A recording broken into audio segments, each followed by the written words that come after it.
Here we go. I'm David Swacker here at Spartan Stadium on Burnside.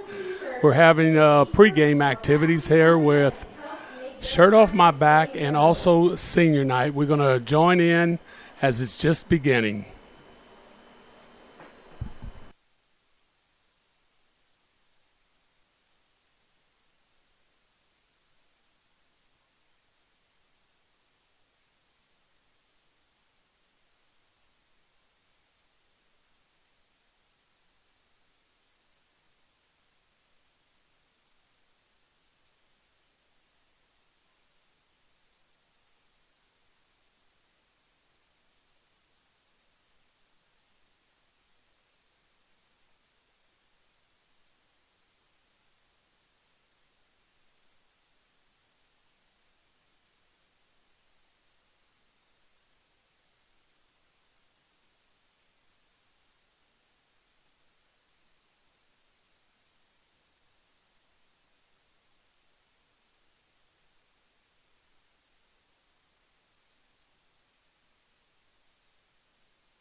Our next senior is number 14, Darius Walker.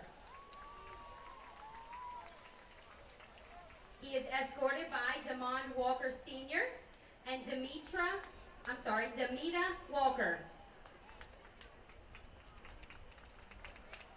He's chosen to give the shirt off his back to Coach Troy Green.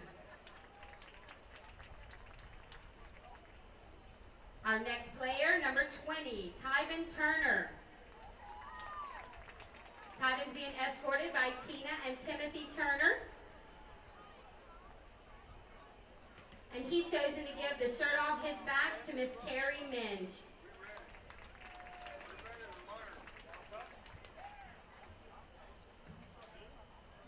Next up, number 21, Chase Bouvet. Chase is escorted by Opal Martinez and Damian Bouvet. Chase is giving the shirt off his back to Miss Mimi Rowley. Our next player, number 22, Walter Samuel. Walter's being escorted by Beverly and Joelle Burnett, Katrina Scott, and family. Walter chose to give the shirt off his back to trainer Renee Ponce.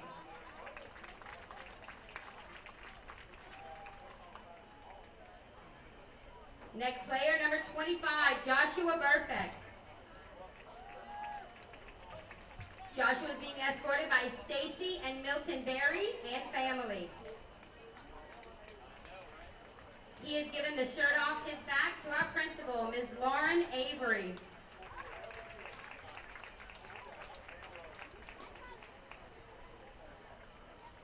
Our next player, number 26, Matthew Flemings. Matthew's being escorted on the field tonight by Latrina and Matthew Flemings and family. He has given the shirt off his back to Miss Janice Carter.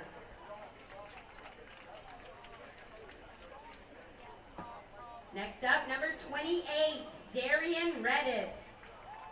Darian's being escorted by Nadia and Daryl Reddit.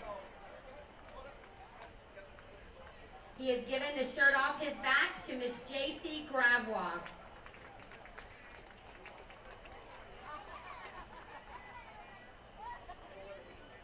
Our next player, number 29, Zaire Silas.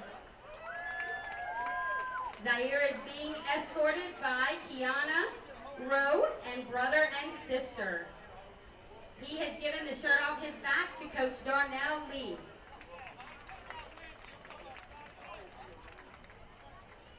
Next up, number 36, Sydney Joseph. Sydney is being escorted by Thessalonia Dunbar, Nikki and Sydney Joseph Sr. And he has given the shirt off his back to Abby Gotro.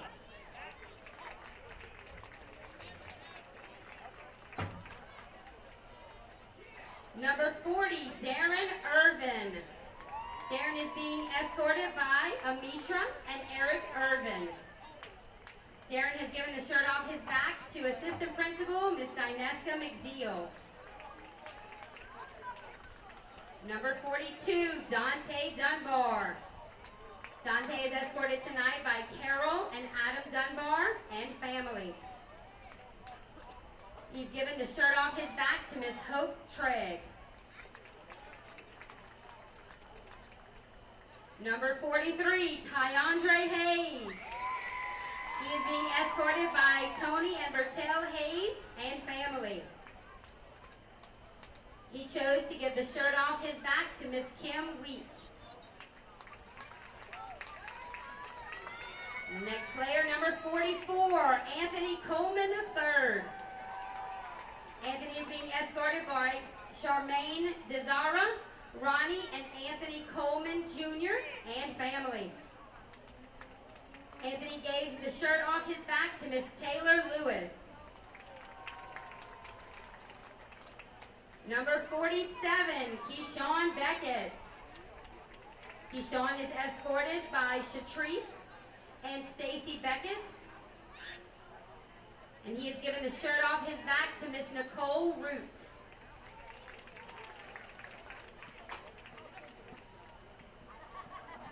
Our next player, number 54, Kevin Toussaint. Kevin is being escorted by Trisha and Kevin Toussaint Sr. He has chosen to give the shirt off his back to athletic trainer Kaylee Vargas.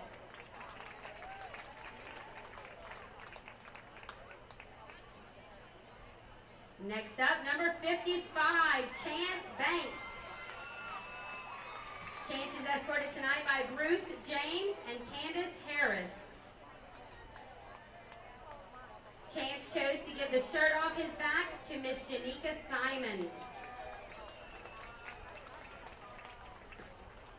Number 56, CJ Howard. CJ is being escorted by Valencia Cotton and Corey Howard Sr. CJ gave the shirt off his back to Miss Blakely Buto.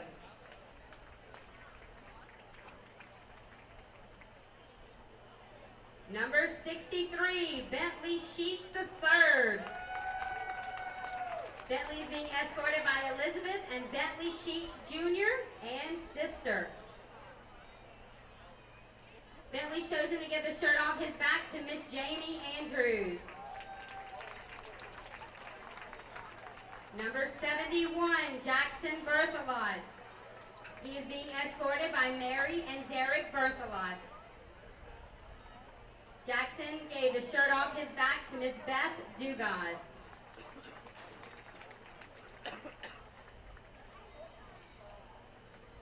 Next up, number 82, Seth Jacob. He is being escorted tonight by Marianne and George Dalton. Seth gave the shirt off his back to Miss Angela Stanga. And number 88, Diego Ontiveros. He's being escorted tonight by Ana and Sergio Ontiveros. He chose to give the shirt off his back to Miss Katie Guthrie. We have an athletic trainer. His name is Alan Castillo. He is being escorted tonight by Yesenia Aguilar, Junior Aguilar, and siblings. Alan chose to give the shirt off his back to Miss Angela Stanga. Our next athletic trainer, Marcus Hart. Marcus is being escorted tonight by Christy and Ronnie Hart. And he gave that shirt off his back to Miss Erin Purdue.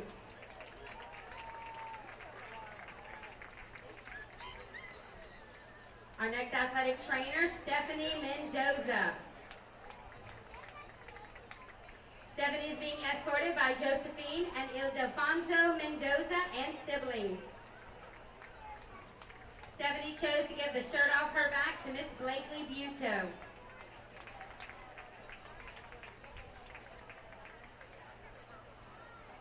We'd also like to honor our senior cheerleaders, Jacoby Christie. Jacoby is escorted tonight by Denisha Martin and Jason Christie. Our next senior cheerleader, Landry Gillespie. Landry is escorted by Chandra and Matthew Gillespie.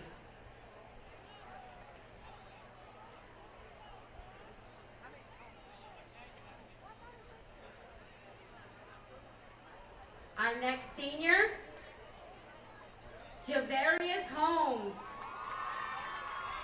Javarius is being escorted by Cindy and Frederick Holmes.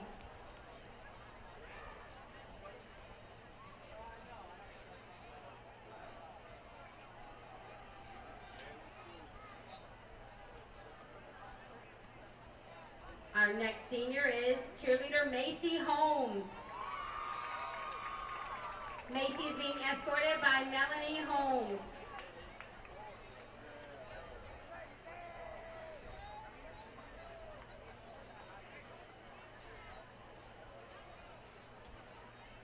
Last but certainly not least is our senior cheerleader, Naylee Owens. Naylee is being escorted by Liddell and Nathaniel Owens.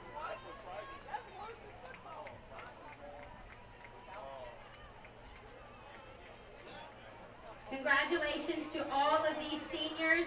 Congratulations to all of these seniors' parents.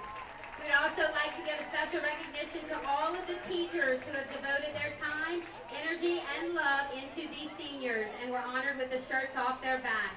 Give it one more round of applause for all of these seniors, parents, and teachers.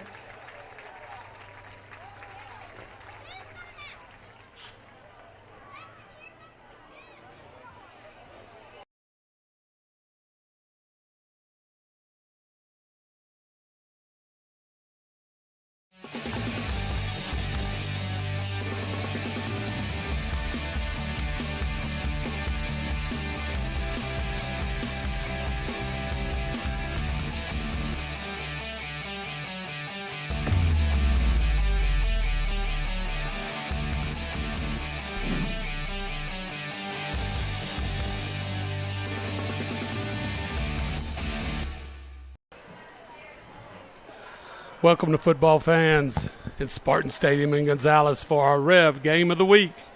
Tonight's district game features the 2-4 East Ascension Spartans and the visiting 4-2 Walker Wildcats. After 1 week of district schedule, The Spartans are tied for first with a 1-0 record, and the Wildcats are 0-1 in district. This is week 7 of our exciting football season, and REV TV looks forward to bringing you many great games throughout the year. Good evening, I'm David Swacker, and I'll be bringing you action from tonight's game. We'll be back with the starting lineups and the kickoff. It's the Spartans and the Wildcats on REV TV. Time doesn't stop, and the world keeps spinning. Community, culture, and communications, the powerful circle that connects us together. We're creating the next evolution, a network built for every possibility, moving faster than ever before, streaming us forward into the future. And the revolution is closer than you think. RTC, ETEL, and Vision are now REV. New name, same company. We just moved, so there's millions of dahlias in bloom, over 9 acres. When we started, we grew a quarter of an acre. Now I'm taking on new products on the regular. We always dreamed of having this property, so I want to make my yard look as beautiful as largemouth bass. Yep. We've got tons of them, don't we, buddy? There are millions of ways to make the most of your land. How will you make the most of yours? Come see us at Ascension Equipment for John Deere sales and service. Save more today and mow tomorrow. You care about your car. So do we. Donaldsonville Glass and Body has been around for over 40 years, providing unparalleled collision repairs and customer service, especially when you and your car are having the worst day ever. When you demand exceptional workmanship, call Donaldsonville Glass and Body. Free pickup for your collision repairs and get it back as good as new. It's your choice, so why not choose the best? Donaldsonville Glass and Body. Back at Spartan Stadium in Gonzales, Louisiana, we've already had the Wildcats break out of the end zone huddle to their sideline. The East Ascension Spartan band marches out on the field, getting ready to form a tunnel, and here comes the Spartans. Here come the Spartans.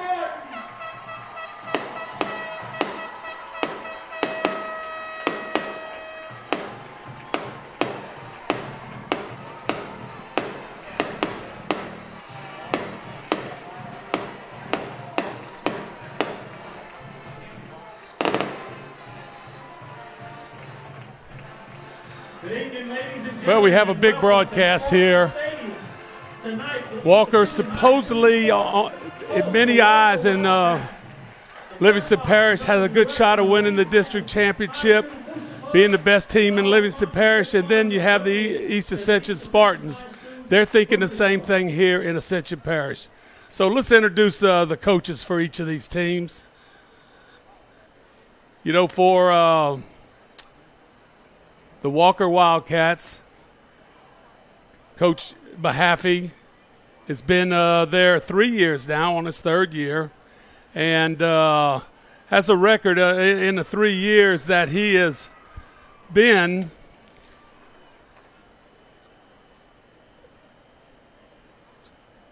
He's 4-2 on the year this year. He is 16-19 in his career, 4th year. For Darnell Lee, he's in his 7th year at his alma mater, East Ascension, 46-27. Would you please rise for the playing of our national anthem? Today's color guard members: National Flag Cadet Roussel, State Flag Cadet Doyle, Right Rifleman Cadet Wayne, and Left Rifleman Cadet Allgood. Tonight, the national anthem will be performed by Keyshawn Bridgewater, a member of the EA Choir and the senior class president.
That's Kashawn Bridgewater singing the national anthem, performed also by the East Ascension Spartan Band.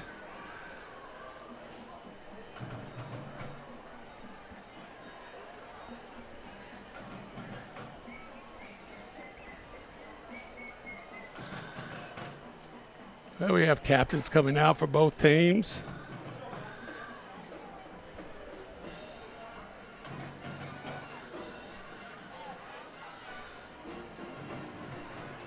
You got Tyandre Hayes, number 43, number 44, Anthony Coleman, and number 42, Dante Dunbar. Number 90, Nathaniel Melendez, and number 72, Christopher Cornelius. For your East Ascension High School sport, Nathaniel Mendez for Walker. Dante Dunbar, number 43, Tyandre Hayes, 72, and number 44, Anthony Christopher Cornelius, and 52, Tyler DeVille for Walker. Chambers, head linesman John Hillhouse, line judge Ron Seal, back judge Quentin Cohn, the clock operator is Lynn King.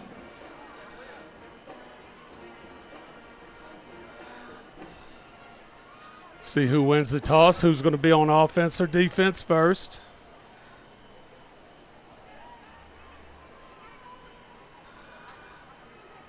I think I see number 40 also out there for Walker. Xavier Keys.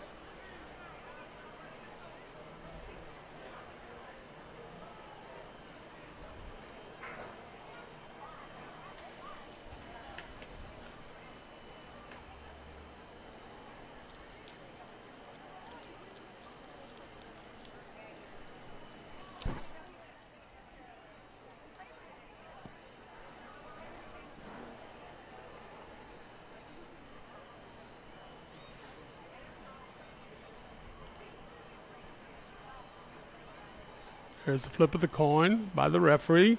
Looks like East Ascension has won the toss. He pointed in his direction right off the bat, giving them the option. They're going to defer to the second half, the Spartans. And so we're going to look at the Walker Wildcats on offense and the East Ascension Spartans on defense. And let's look at the starters for each of those sets. All right, here's for Walker, the starting lineup. You got Wagaspack at quarterback. They're a rotating quarterback group, and you'll have Hayden Price also in there. And you have McClendon, Young, Jr., Thomas, Workman, Evans, Nelson, Cornelius, Pickering, Ordez, and Ball. And look at the East Ascension Spartans on defense. Game day programs on sale for $5. You got Womack, Toussaint, Bouvier, Joseph, Hobdy, Hayes, McZeal, Bolden, Stanga, and Walker and Coleman. So this is how we're going to get cranked up right here. So you always have Ontiveros doing all the kicking and punting for the Spartans, and Walker is probably, I imagine Coach Mahaffey's thinking 28-0 to Dutchtown last week, and he's saying that's not my team, and he's looking for a different outcome tonight. by his coaches and his team. Ontiveros with the kickoff, and here we go. Down to about between the 5 and 10. Nice move up the middle. Good job right there. Jaden Bardell takes the return back. Jaden Bardell's nice return, about 40 yards. Let's make that 35 yards. And here comes the Wildcats on offense, usually using a 2-quarterback system. Price is the guy that throws the ball a lot. Wagaspak's your athlete running the ball. And here you Spartans with a 4-man front.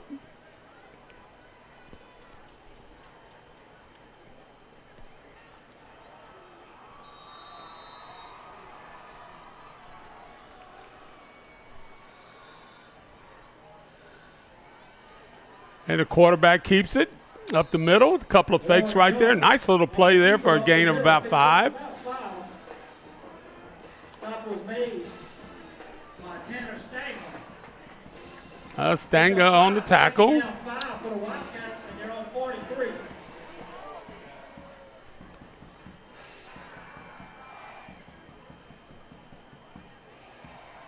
Good start there for Walker with a +5 on that first play. East Ascension lines up with a 5-man front this time. Basically, it's almost like a power football there. Walker in the backfield with 3 backs and a quarterback.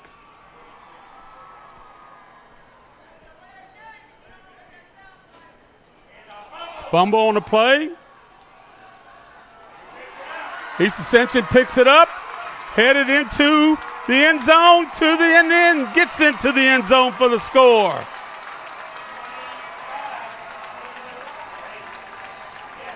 Trying to pick up that number.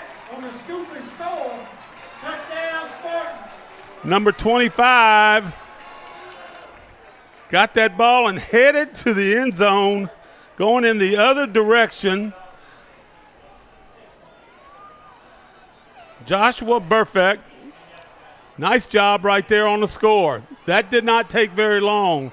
Kind of reminds you a little bit of maybe how LSU got a little cranked up last week after, a 1 or 2 play drive there by Tennessee. Good job there by the Spartans. And Ontiveros good on the extra point.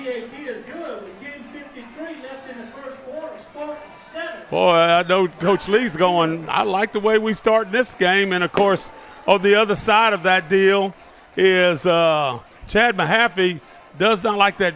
A new little scheme on offense, which looks a little bit like your wing tee action with a lot of fakes, and had 2 or 3 fakes on the first play. The quarterback kept it, then had a couple, and the ball carrier never got it and fumbled it right into the hands of the Spartans, picking it up and going down the sideline into the end zone for a 35-yard play return for a touchdown.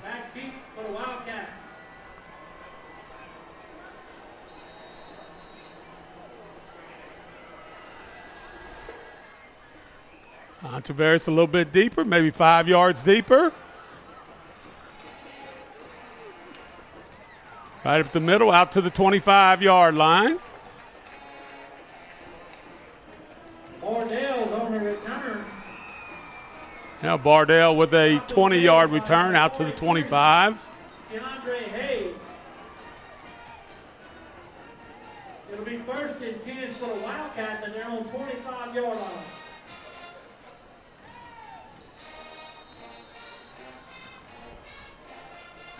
So I kind of like the way East Ascension answered with that heavy backfield with the extra down lineman.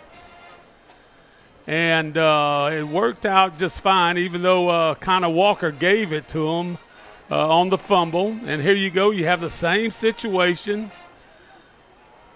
A little unbalanced to the right. And a handoff there to number 2. And number 2, Brown goes around the right Kendrick side. Brown Stop was made by number 44. Loses a couple of yards on the play. 44 is your tackler, and that's Anthony Coleman. Second down, 12. Loss of 2. 23-yard line. And I'm not sure how much East Ascension has seen this offense. I know they've played against Walker, last year. That might be the first time during the Mahaffey days. Come back and a little counter.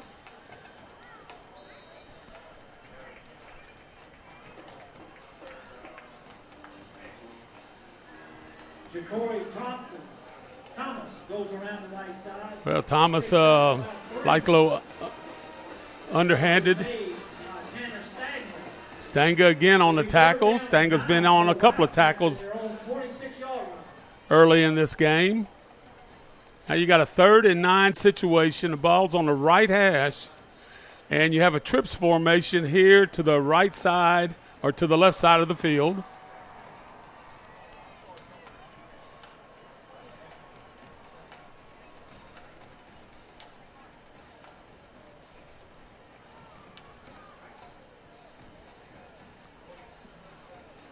Quarterback keeps it on the fake. Fumble.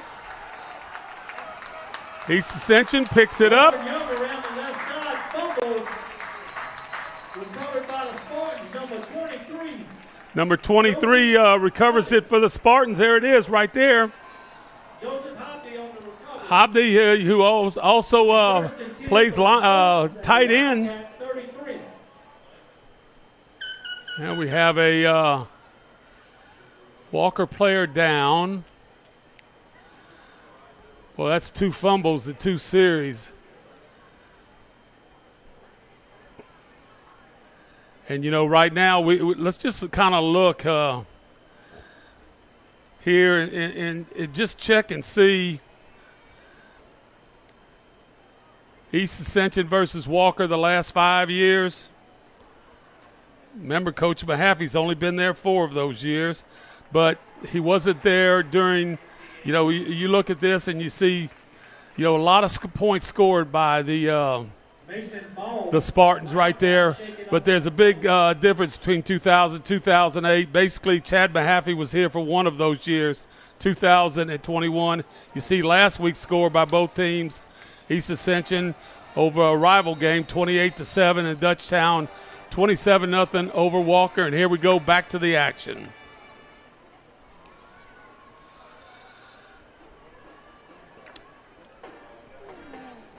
All right, we have Antoine Foster, hurt last week, I think, in the first series. In at quarterback, almost have and he's going to keep the ball. Tries the left side, able to squeeze in there, and makes a lot out of really not much of anything. And number 41, you could see Antoine right there. And the Wildcat 27. So gain of 6 right there for Foster.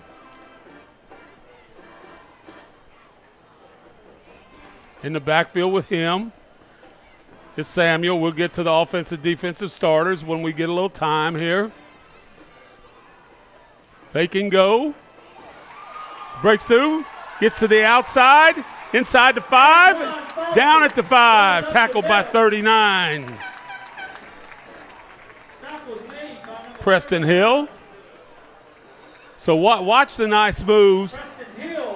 Protects the ball very well, carrying it right there, and tackled inside of the 5-yard line.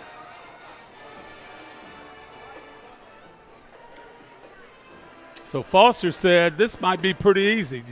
Not throwing a pass. It's all done by the rush game. There's a little handoff to the outside.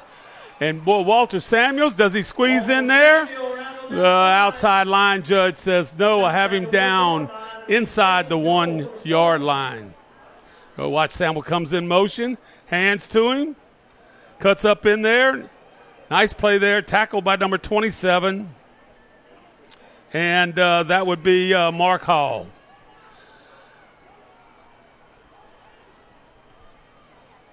Second down situation inside. Empty backfield in motion.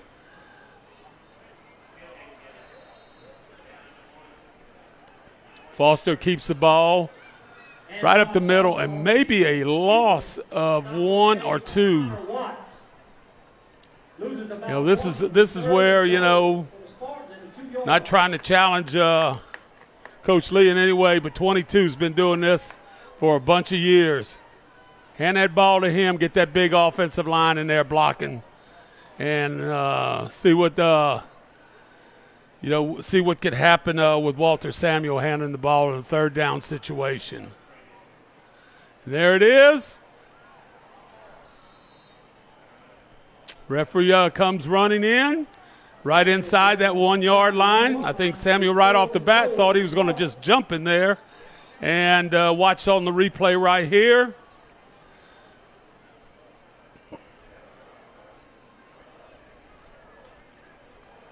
So what are we going to have, a quarterback sneak here, or what's going to happen?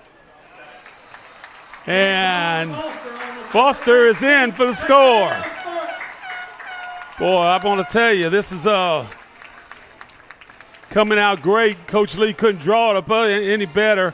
Getting 2 turnovers on my side of the field, or on their side of the field, I should say, and only running a few plays and getting in the end zone.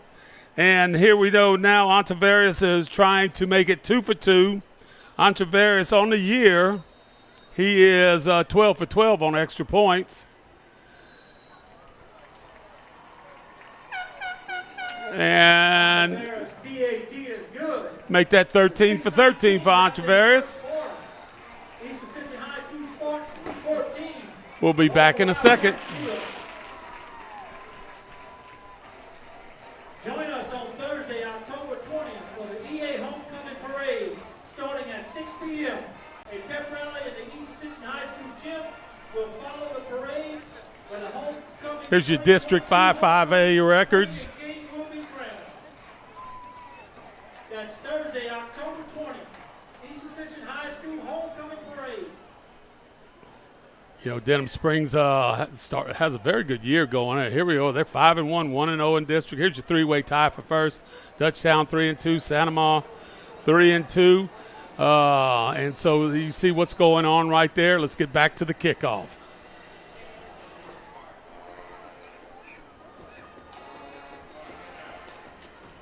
Well, there's nice little return, outside positioning. Kendrick Brown on the return for the Wildcats. And number 21, Chase Brewway on the tackle, solo tackle on that kickoff return. And Walker will now come out to the 24-yard line. I think the first time the ball has been on the left hash tonight. Boy, right off the bat, East Ascension's been playing pretty good defense. And the most important thing, they are recovering a few fumbles and they're scoring after the recovery.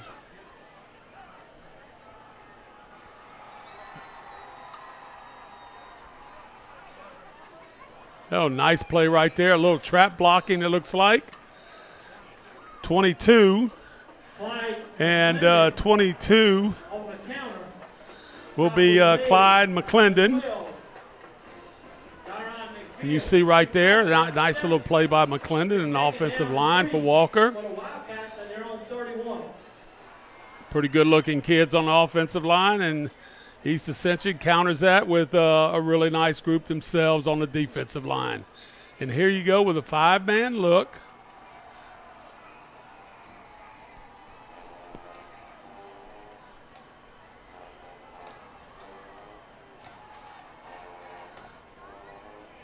Now the quarterback keeper, and I think slides up. It looks like it's going to be a first down. Warren Young Jr. on the keeper. Picks up a Wildcat first down. Stop was made by number 36, Sidney Josie. Well, you have a different look than the two quarterbacks that Walker has been playing. You have Warren Young Jr., a wide receiver playing quarterback. When you look at Walker's front right here. They're lining up with 4 backs in the backfield and one of them a quarterback.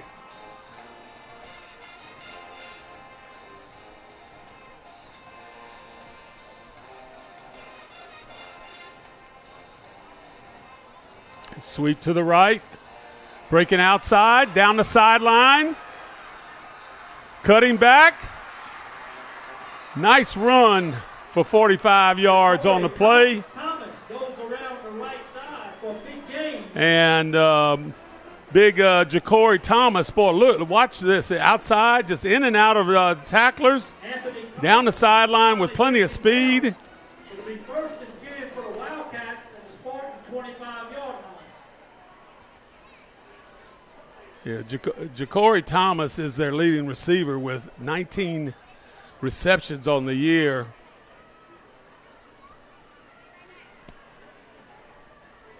All the way down to the 25-yard line.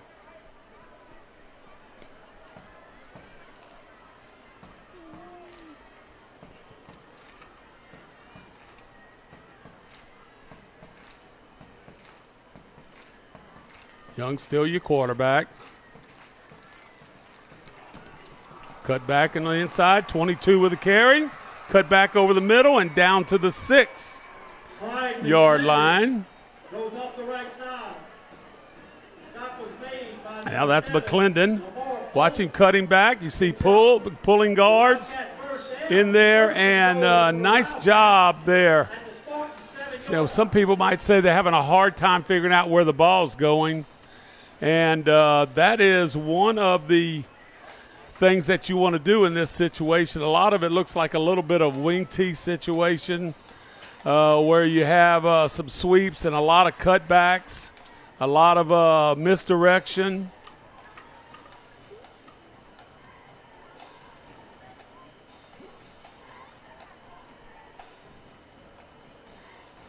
Sweep to the left side, cutting back inside is number 2, Kedrick Brown.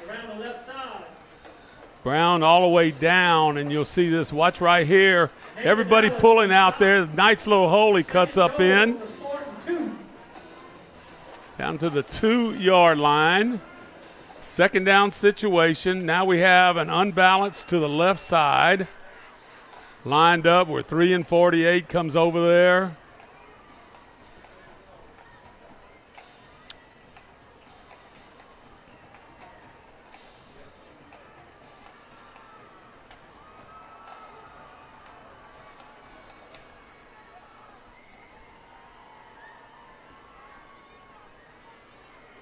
Right up the middle, 22, looks like. Does he get into the end zone? The referee says no, short of the goal line, very short of the goal line. Just a straight fullback dive right there. And McClendon basically takes a little shuffle step to let the quarterback get over there for the handoff. Right up the middle. Could not quite ease it to the end zone, and we have a 4th and goal, or 3rd and goal, from inside the 1. There's a big old opening on the right side right there. Cuts right in and walks in the end zone. Kedrick Brown around the right side. Brown right there, Kedrick Brown. We see on the replay right here, you'll see what I see. I don't know if it's checkoff, but there is a big old gap where over the right guard, number 62. He blocks down, got people calling, and number 2, Brown just cuts right in there, basically untouched. Now number 84, Niall Allen. He's going to do the kicking for you.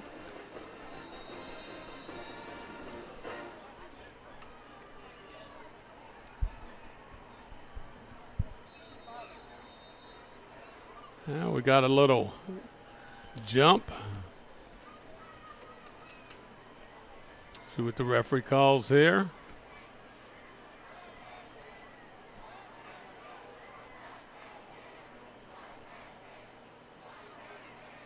Against East Ascension, moving at half the distance, so it'd be on the 1.5 yard line.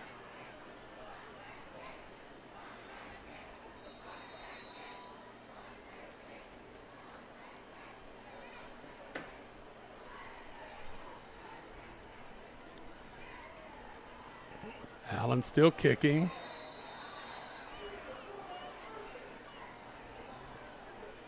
Now, Walker uses that old trick in the kicking game. And here all of a sudden, when you move it inside the 1 and you have the whole offense coming off and some people leaving over there in that huddle, and watch and see, they're going to line up maybe pretty quick, and they're going to go for 2 inside the 1 yard line. That offensive line's doing that quick set position really quick, and it's caught the Spartans a little bit off balance there. Over there at Dutchtown, it's 14-0. Dutchtown over Live Oak.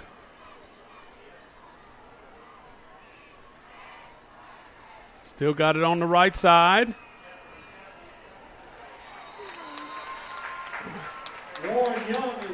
Good job there by East Ascension. Number 36, Sidney Joseph. 2-point conversion is no good with 1:38 left in the first quarter. Spartans 14, Wildcats 6. Hey, Spartan fans, East Ascension High School. We'll be back in a second. We'd like to thank the Baton Rouge Orthopedic Clinic, Our Lady of the Lake,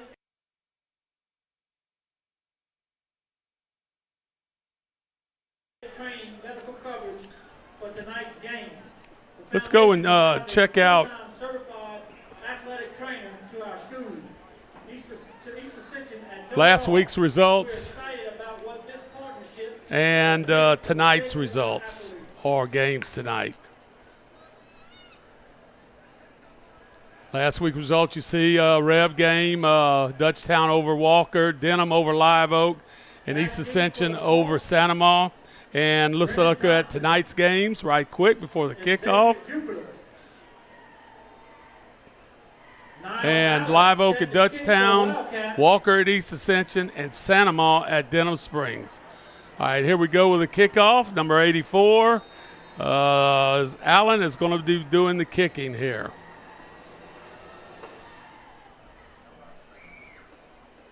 I'm not real certain. 13 says, well, we got a flag on the play, but 13 for East Ascension. Jupiter, they wasn't real sure what was happening there. 2 or 3 Spartans return guys tried to field it. Finally, Jupiter got a hold to it and just kind of backed up about 5 yards. Looks like might have been some extra activity on the out-of-bounds side of East Ascension. There you see the white hat going to give you the signal. Personal foul penalty against Walker. And basically that all came about because Jupiter did not want to go down. I mean, watch him right here, 13. He's getting batted around like a ping pong ball. Then he gets hit, finally gets out of bounds, and maybe gets hit a little bit late.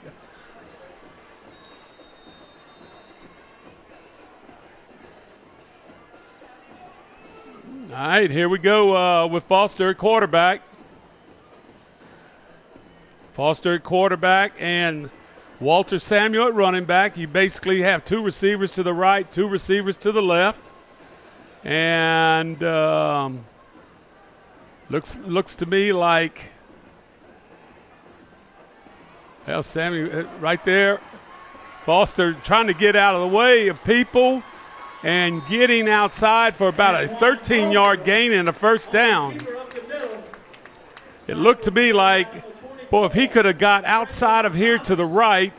Watch this, number 2 out of the way, and 24 does a good job bringing him down. That's Thomas on the outside right there.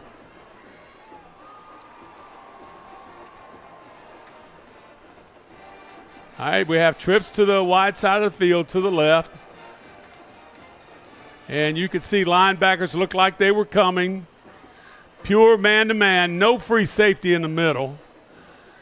So you better have that Samuel in there blocking for you. Samuel gets to the outside. And we got a long. Walter Samuel goes around the left side. Flag on the play. I would say, Coach Lee, that's a perfect call right there. They're coming with 6 people in the tackle box. And if you squeeze that in, you get Samuel to the outside. And he sits in a nice position, picked up about 10 yards on that play. But we have a flag on the play. Looks like it's going against the Spartans.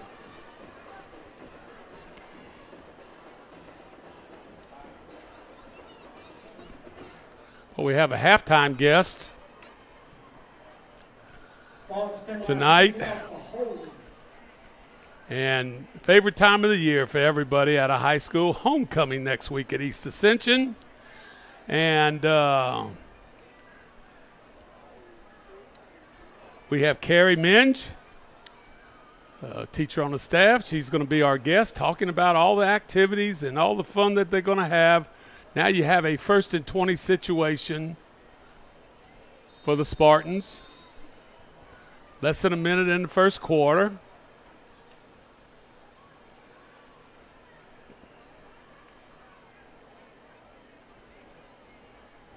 Dutch down ahead 14-0 at the end of 1 over Live Oak. Well, Samuel right up the middle, picking up a couple of yards.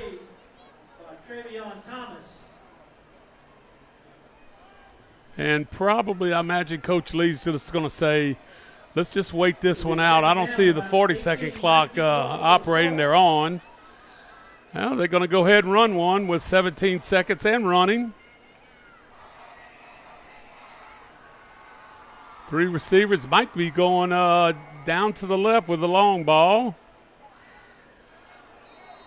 Could not get it out there, and even if he did, wasn't going to be able to make a play. 39 there. Preston Hill up on the play pretty quick. So because of that incomplete pass, the clock stops, and you have a 3rd and 18 situation.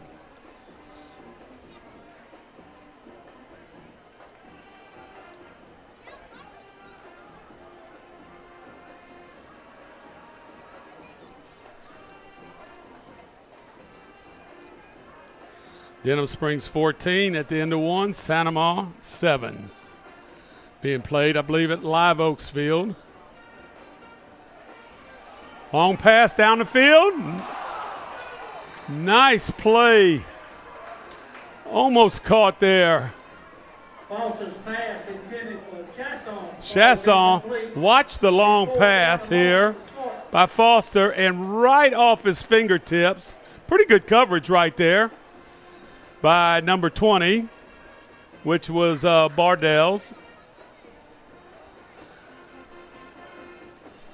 Well, that's the end of the first quarter. And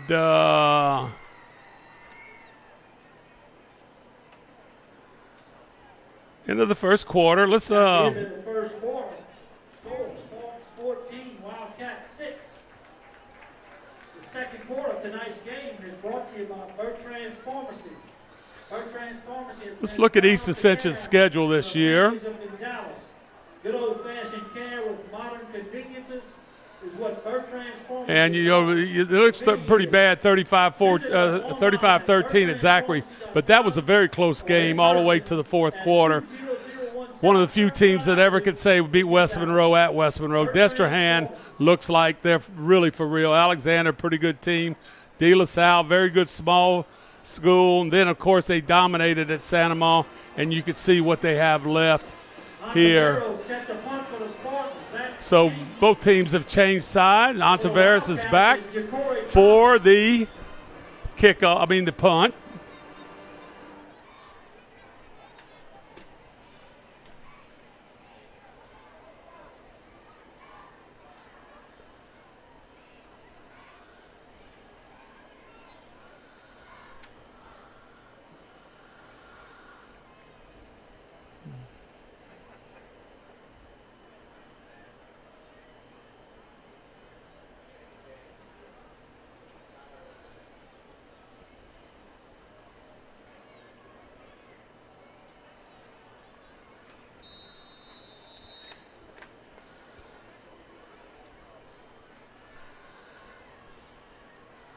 Ontiveros. Referee throws a flag. Got bumped. I'm not sure exactly what he's going to call that or what the call is. Running into the punter, roughing the punter. Automatic first down. Not real certain of that.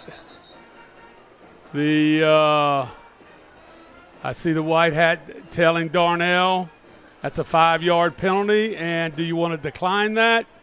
White hat always helps coaches out. And so he's going to decline it, and here it is. Walker takes it 1st and 10 at the 10-yard line. Against the Wildcats will be declined. The Wildcats take over 1st and 10, and they're on the 11-yard line.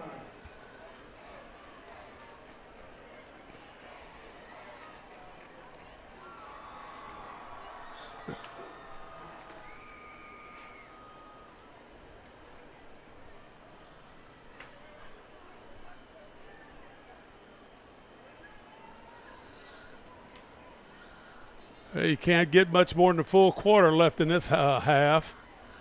12 minutes.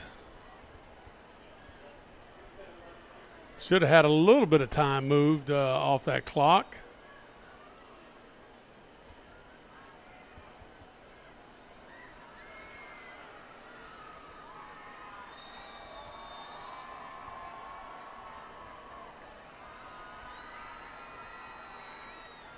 A little run this play a number of times, and you say they ought to be used to it by now. Not when you have a lot of people going in a lot of different directions. And if you sometimes watch this, you take one step out of the way. 22 with an outstanding block in there. What a job right there by McClendon, coming down hard, but they could not take advantage of that situation, and you have only a gain of 1 on the play.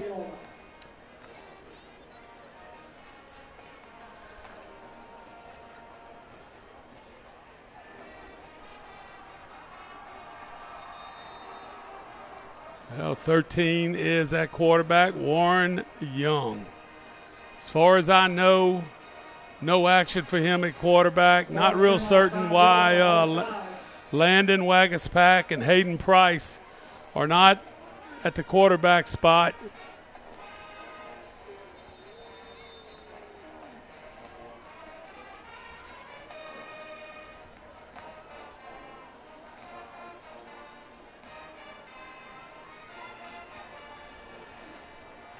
See what happens here on the snap of this ball.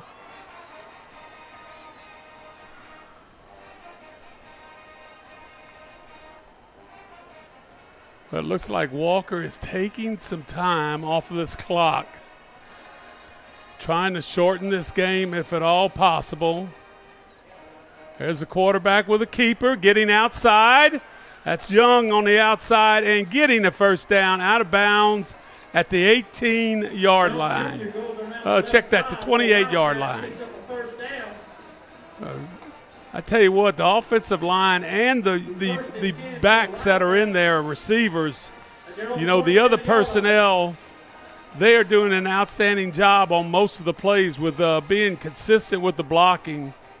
And I know defensively, if you sit there and you look in that backfield, it could be a long night for you.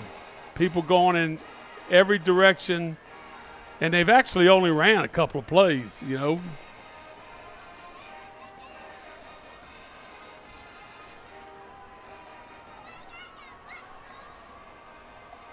Ascension, there you go with a 4-man look. On the outside, number,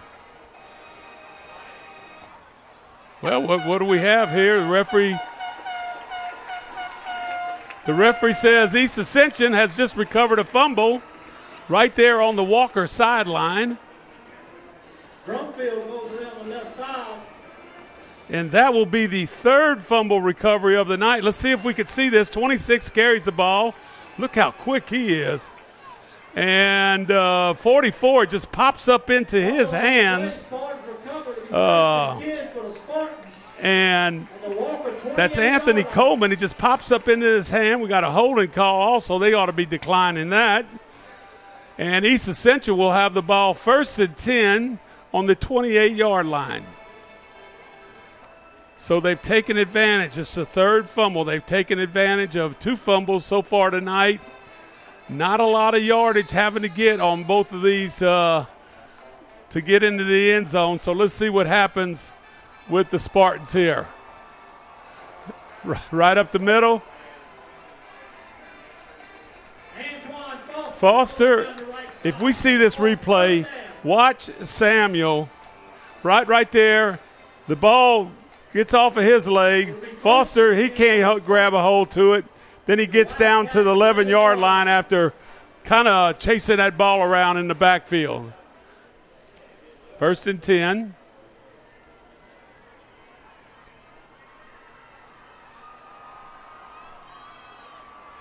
Got Washington in the backfield.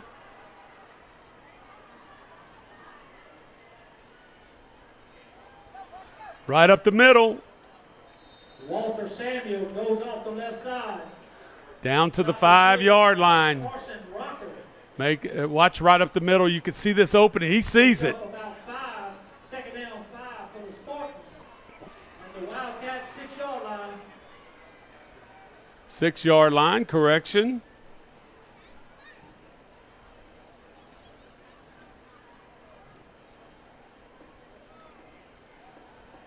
Mahaffey in his 4th year. There's a handoff.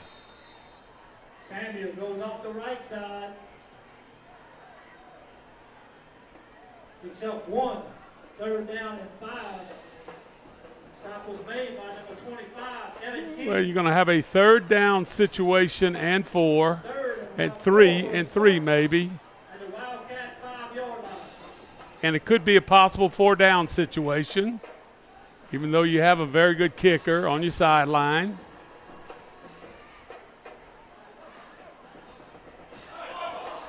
Oh, wow, look what I found. 13 picks it up. Jupiter, and he just kind of steps into the end zone. Let's see what happens right here. It's a fake and go. And I'm thinking that was a fumble right there.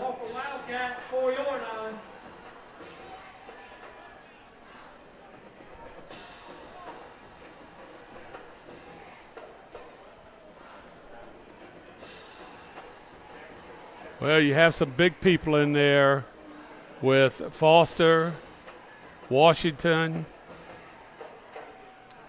and Samuel in the backfield. Got a heavy look.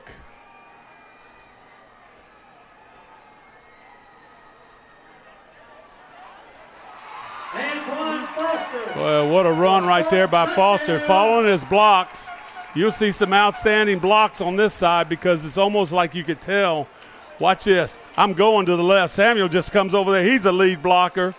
Everybody gets somebody's a hat on a hat in there, and Foster does an excellent job of getting into the end zone.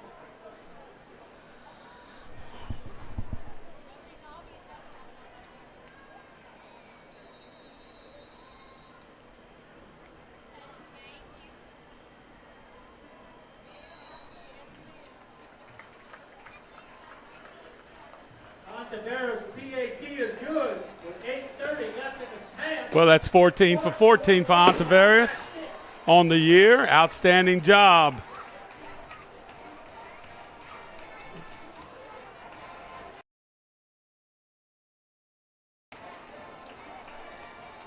East Ascension, and let me just tell you, somebody said, well, the other team's fumbling. That they count that. They count that in football. And you know what? The big thing that they're doing is they're taking advantage of it. And, the one thing I like, I have Coach Van Lambert up here watching the game.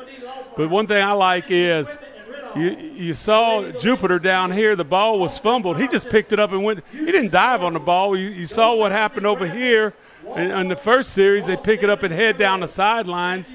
So they know what to do when there's a fumble. Pick that ball up on the run and head to that end zone. Good job there by the Spartans. For the Wildcats is Brown. Well, he's averaged to between the 5 and goal line. Let's see what he does here. Pretty consistent down there. A little bit of height. Nice. And this will be about the second kickoff. Number 7. Number 2. Kendrick Brown picking up a nice yardage and picking up 30 yards on the return with 8:23 left in the first half.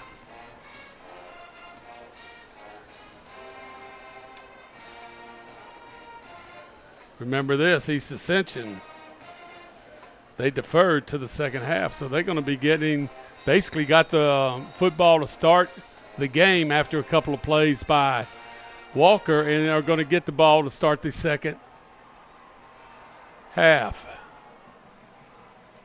Now, let's see, we had a little motion right there, maybe trying to get the Spartans to jump a little bit.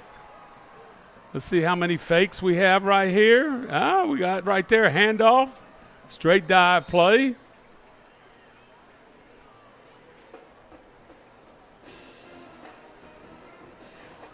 And there's 22 on the carry. Brown goes up the middle, picks up about 3. Yeah, it's like McClendon on the carry. Down and 7 for the Wildcats at their own 39-yard line. Taking a little time in between snaps. I'm interested to see what happens to start this second half for Walker. And you just see, usually the deep judge back here will have that hand in the air at the 10-second mark, but the 40-second clocks are not running for some reason. There's the quarterback with a carry, 13 right up the middle. You got 2 fakes. On the left side, keeper. And Warren Young Jr., watch this, fake there, fake there. You know, people are, you basically got to play this game with your hands, and you got to keep your eyes on what is going on in that backfield and who has that ball. Because if you take your eyes off for a second, it could be a long night for you chasing people. And when Young gets the ball, he can run.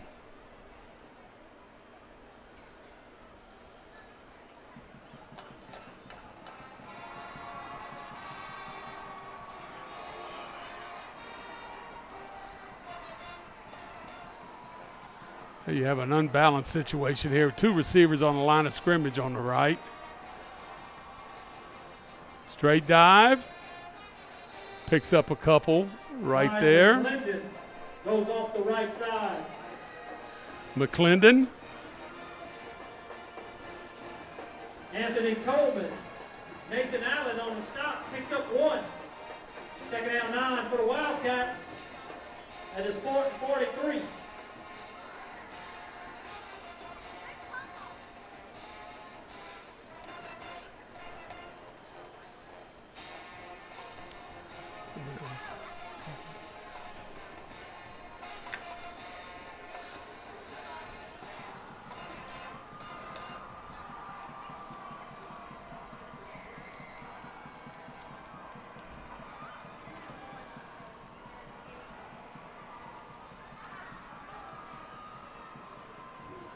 Going to the outside, number 6. Breakaway, nice cut up in there. Ja'Cory Thomas around the right side. That's Ja'Cory Thomas. Lamar Bolden on the stop. You know, it looks to me like they might even be checking at the line, going to a little side to where you have fewer defenders. Let's see if we could pick up a little bit on this. 29-yard line. 5:20 and counting.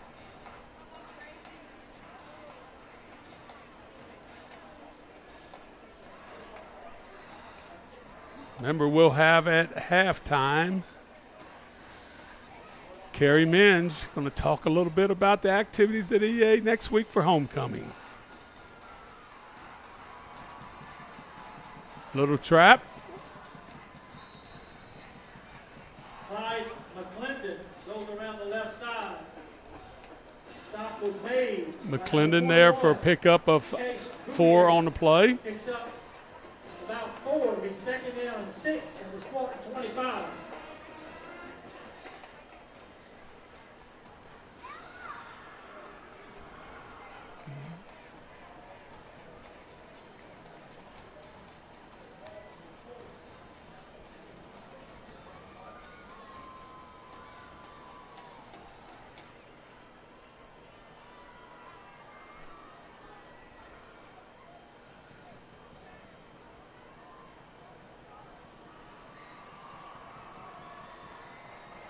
Quarterback after 2 fakes, right up the middle. Picks up 4. Warren Young Jr. around the right side. Stop was made by number 25, Joshua Perfect.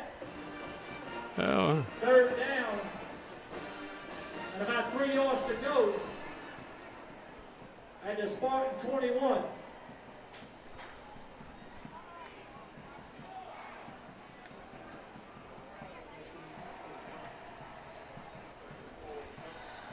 So Warren Young has gone from the receiver spot, according to our information, and has played every rep at quarterback here in the first half. Running single wing, wing T.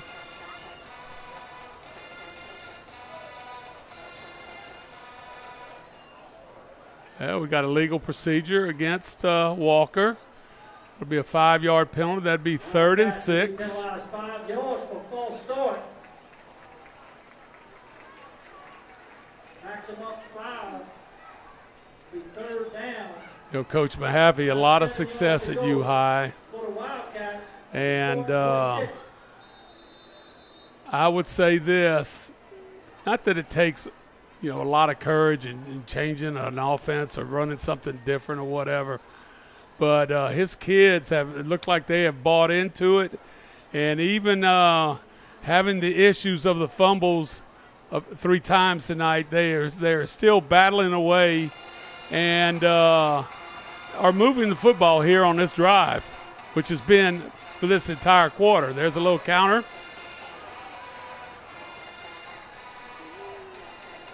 .22 McClendon. McClendon goes off the left side. McClendon is the man for him. He's 6 foot, 225 pounds. He is their running back, and you can see him gets a running start there from that backfield position.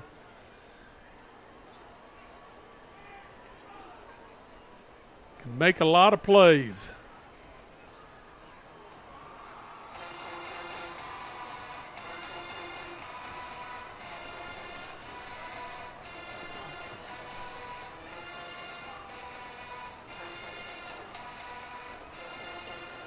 Oh, long snap too early. Young picks it up. He's going to fall on it. Boy. Bad snap by the Wildcats. I mean, it takes you 15 plays to get all the way down here, and in one snap, the ball goes back 25 yards, and you are stuck with 140 left and a half, and you're on the 39-yard line.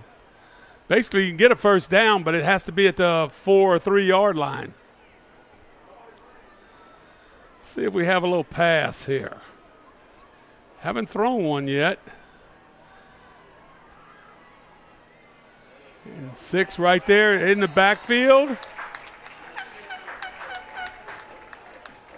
3rd down. Thought it might catch them. Thinking pass. Maybe a little trap block in here. Let's just see if any of those guards pull. There you go. Guard tackle pulls.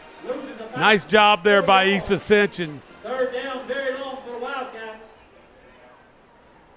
Very good job there by the D-line at East Ascension. Kind of forcing things down inside. Nowhere to go on the inside trap run.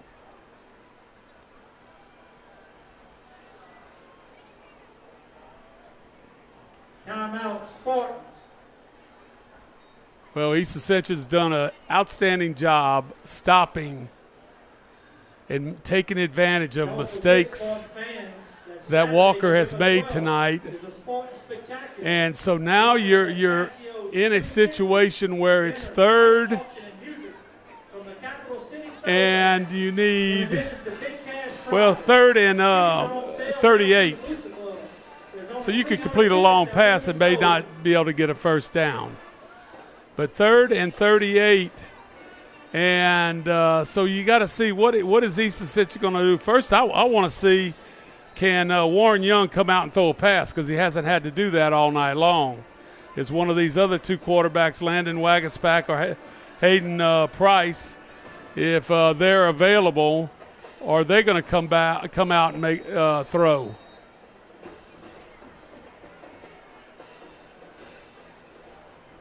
Nope. All you see is the East Ascension secondary get a little bit deeper. Linebackers a little bit deeper. 4-man front. Pass. Screen pass. Nice play, but even nicer defended right there. And that is number 25. And that is Perfect.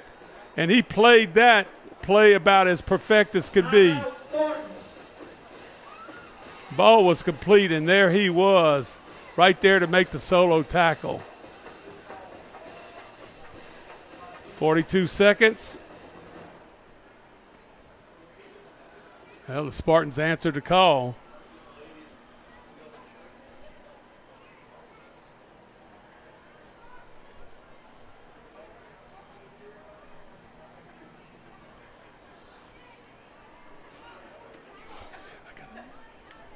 Well, we'll have an interview here with Carrie Minge, East Ascension teacher that's going to be in charge of homecoming. For the Wildcats.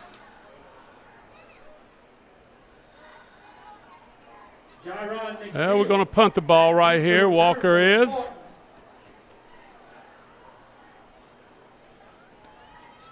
"30 yards deep, 4th and 40. 42 seconds. East Ascension up 21-6.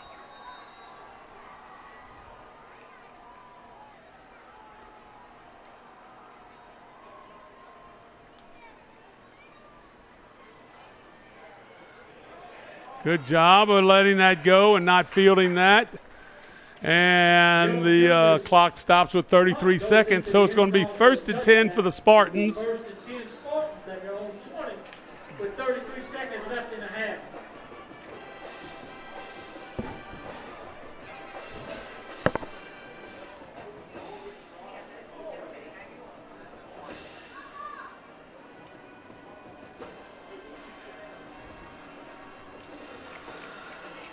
Well, let's see what Darnell Lee's going to do here in the closing seconds of the second quarter. 21-6.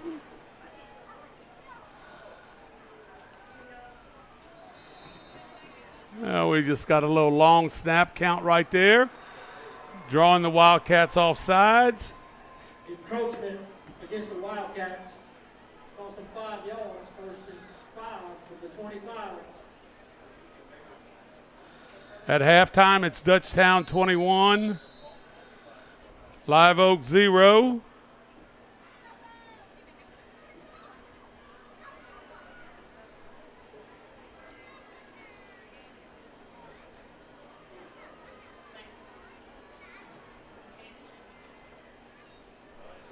Denham Springs 27-7 over Sanamaw. Nice little pitch out there. Getting outside. That's Samuel with a reception. Complete to Samuel. Runs out of bounds by number 37, Connor Watts. Picks up a first down, 1st and 10 Spartans. They're on 32. I was told you Dutchtown 21, Dutchtown Live Oak 0. And 27-7, the Gators down to Denham Springs at Live Oak. Denham Springs Stadium is being rebuilt, resurfaced. not what you want to see happen right there.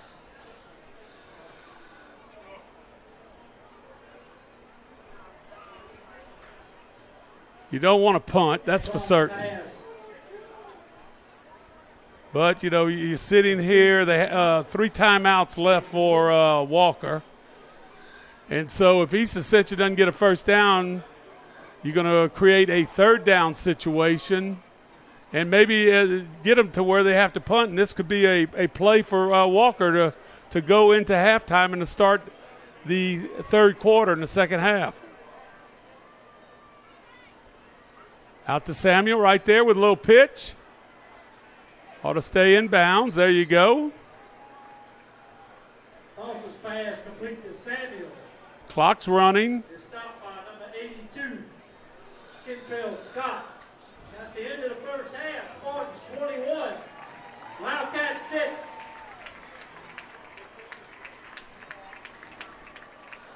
There's your halftime score. Remember, East Ascension will be getting the ball to start the third quarter.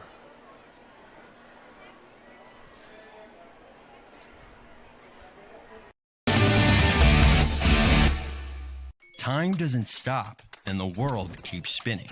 Community, culture, and communications, the powerful circle that connects us together. We're creating the next evolution, a network built for every possibility, moving faster than ever before, streaming us forward into the future. And the revolution is closer than you think. RTC, ETEL, and Vision are now REV. New name, same company. We just moved, so there's millions of... Valley is in bloom, over 9 acres. When we started, we grew a quarter of an acre. Now I'm taking on new projects on the regular.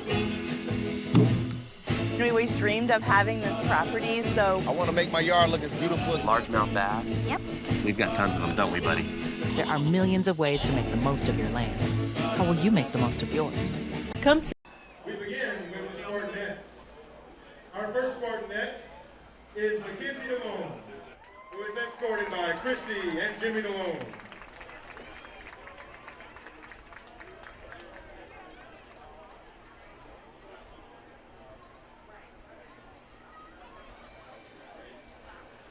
Next up is Miss Presley Grenier, escorted by Jody and Thomas Grenier.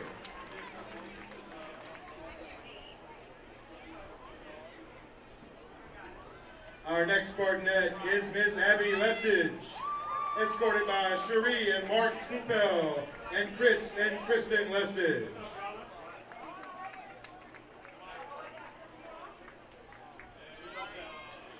Our next Spartanet is Miss Ariana Polk, escorted by Pilar and Todd Bourne.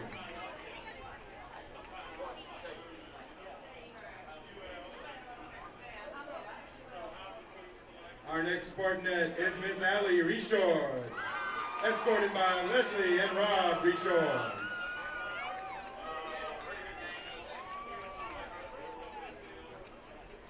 Our next Spartanet is Miss Elena Rodriguez, escorted by Tamika and Alan Rodriguez.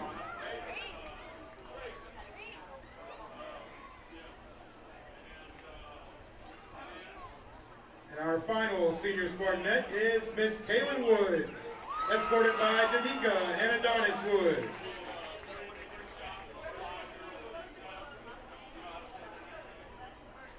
And now we have our senior color guard members. Our first color guard member is Miss Hannah Evans, escorted by Jennifer and Jay Evans.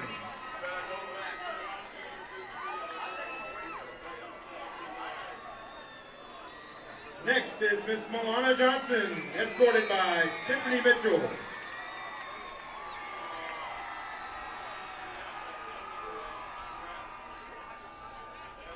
Our next color guard member is Terry Tucker, escorted by Jane and Terry Tucker.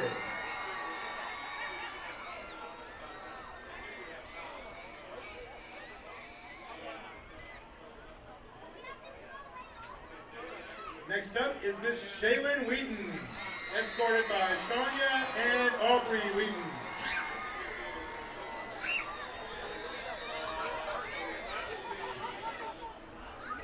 And our senior band members. Mr. Lucas Babin, escorted by Melissa and Gary Babin.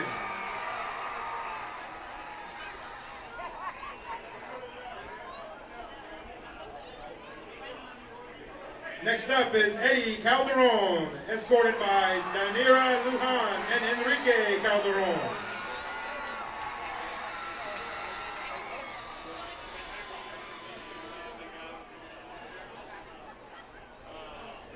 Next up is Mr. David Dickerson, escorted by Shornell Mayer and Electric Dickerson.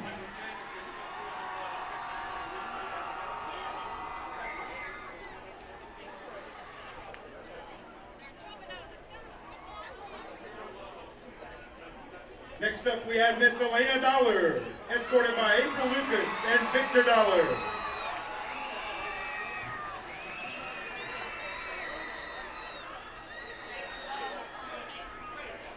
Next up is Bryce Dupre, escorted by Hope and Johnny Dupre.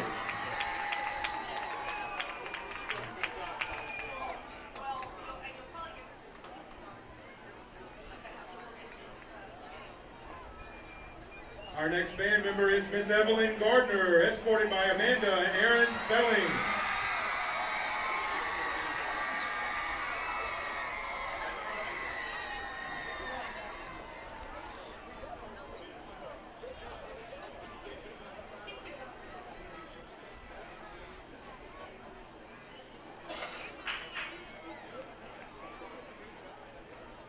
Next up is Martin Garza Jr., escorted by Nicole and Martin Garza Sr.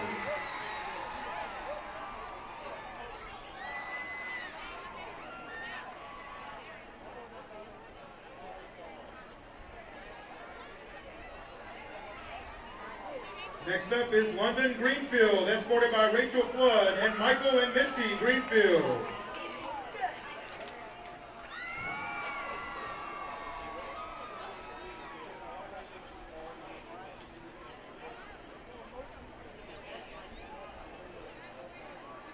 Next up is Miss Serenity Hilaire, escorted by LaTanya Martin and Terrence Hilaire.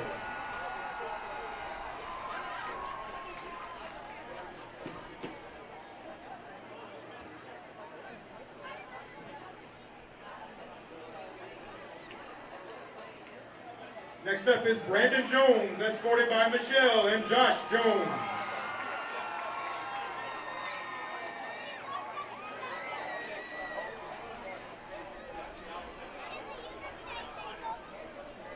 Our next band member is Jada Kelson, escorted by Candace Stewart and Jerry Stewart.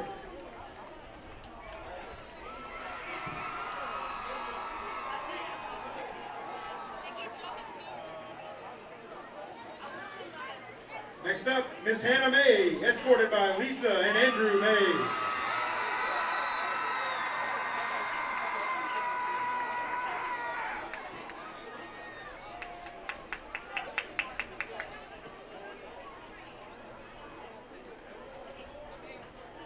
Next up is Taylor Morgan, escorted by Miss Erin Mashington.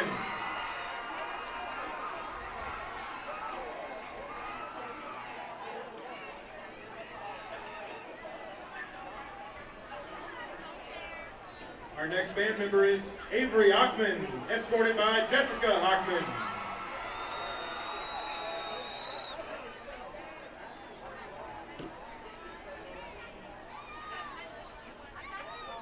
Next up, Miss Emily Outlaw, escorted by Rochelle and Jason Outlaw.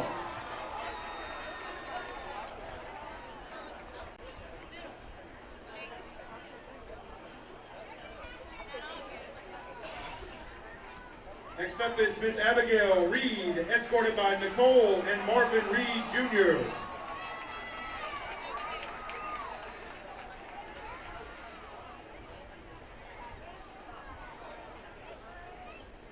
Next up, we have Paige Scholar, escorted by Alyssa and Brian Scholar.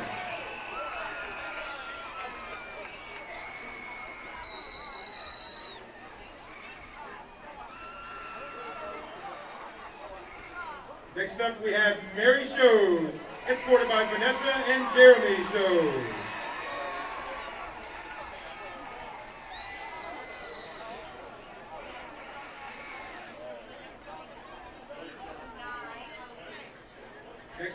Miss Kaylee Stevens, escorted by Amy and Timothy Stevens.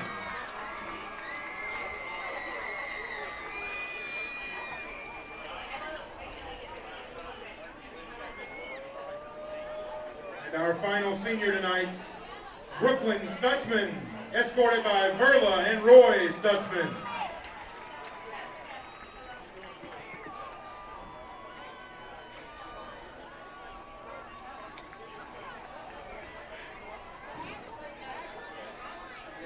Ladies and gentlemen, let's give it up for our seniors.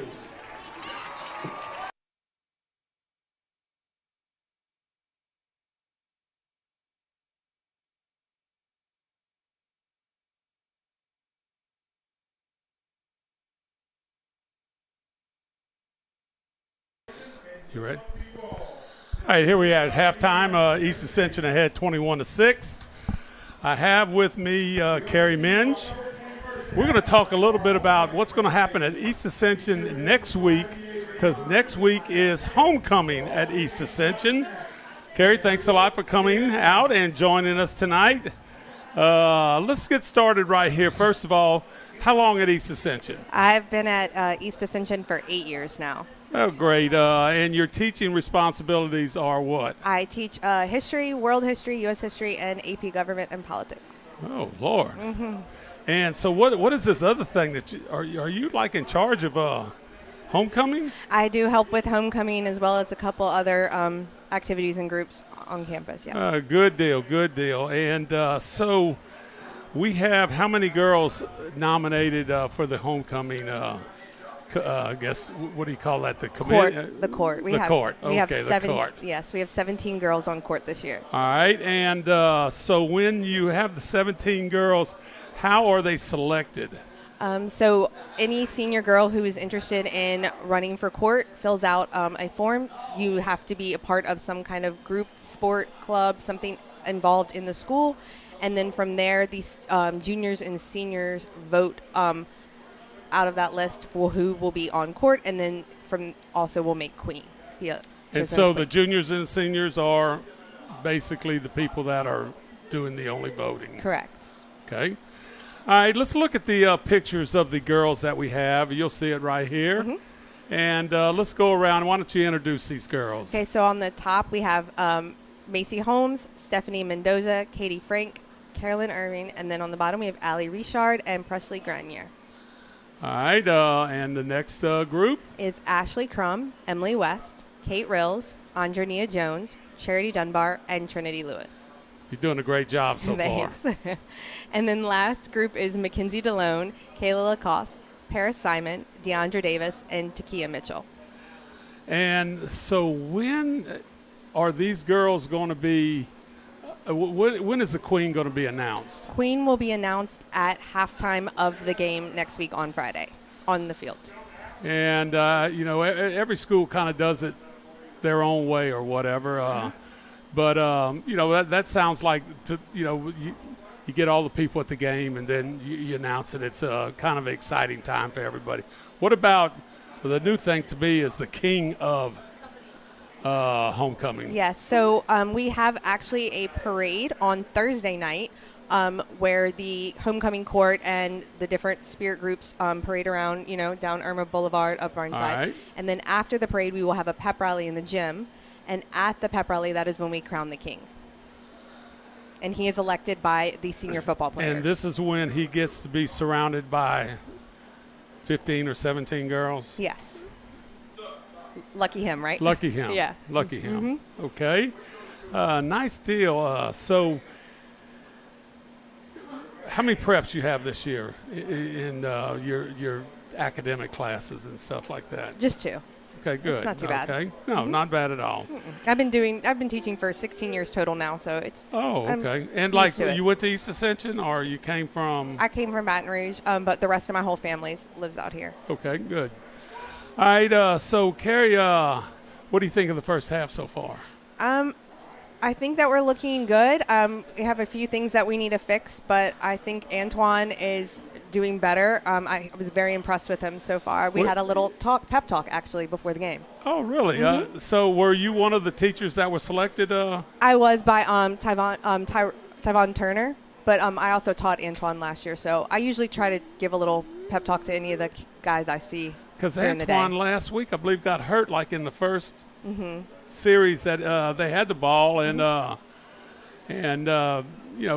basically was out the entire game, and has done a fabulous job here in the first half. So, all right, so everything after next week's going to be done. Senior night, we've had all that. We've had the shirt off our back ceremonies, which I really like the way East Ascension did that, including both of them at the same time. It was nice to get to meet the parents because we don't always get to. Yes. That was fun. I shared the letter that he wrote for me with his mom, and she really appreciated that. Yes. That is probably why you should be teaching right there. Is very, very powerful stuff right there.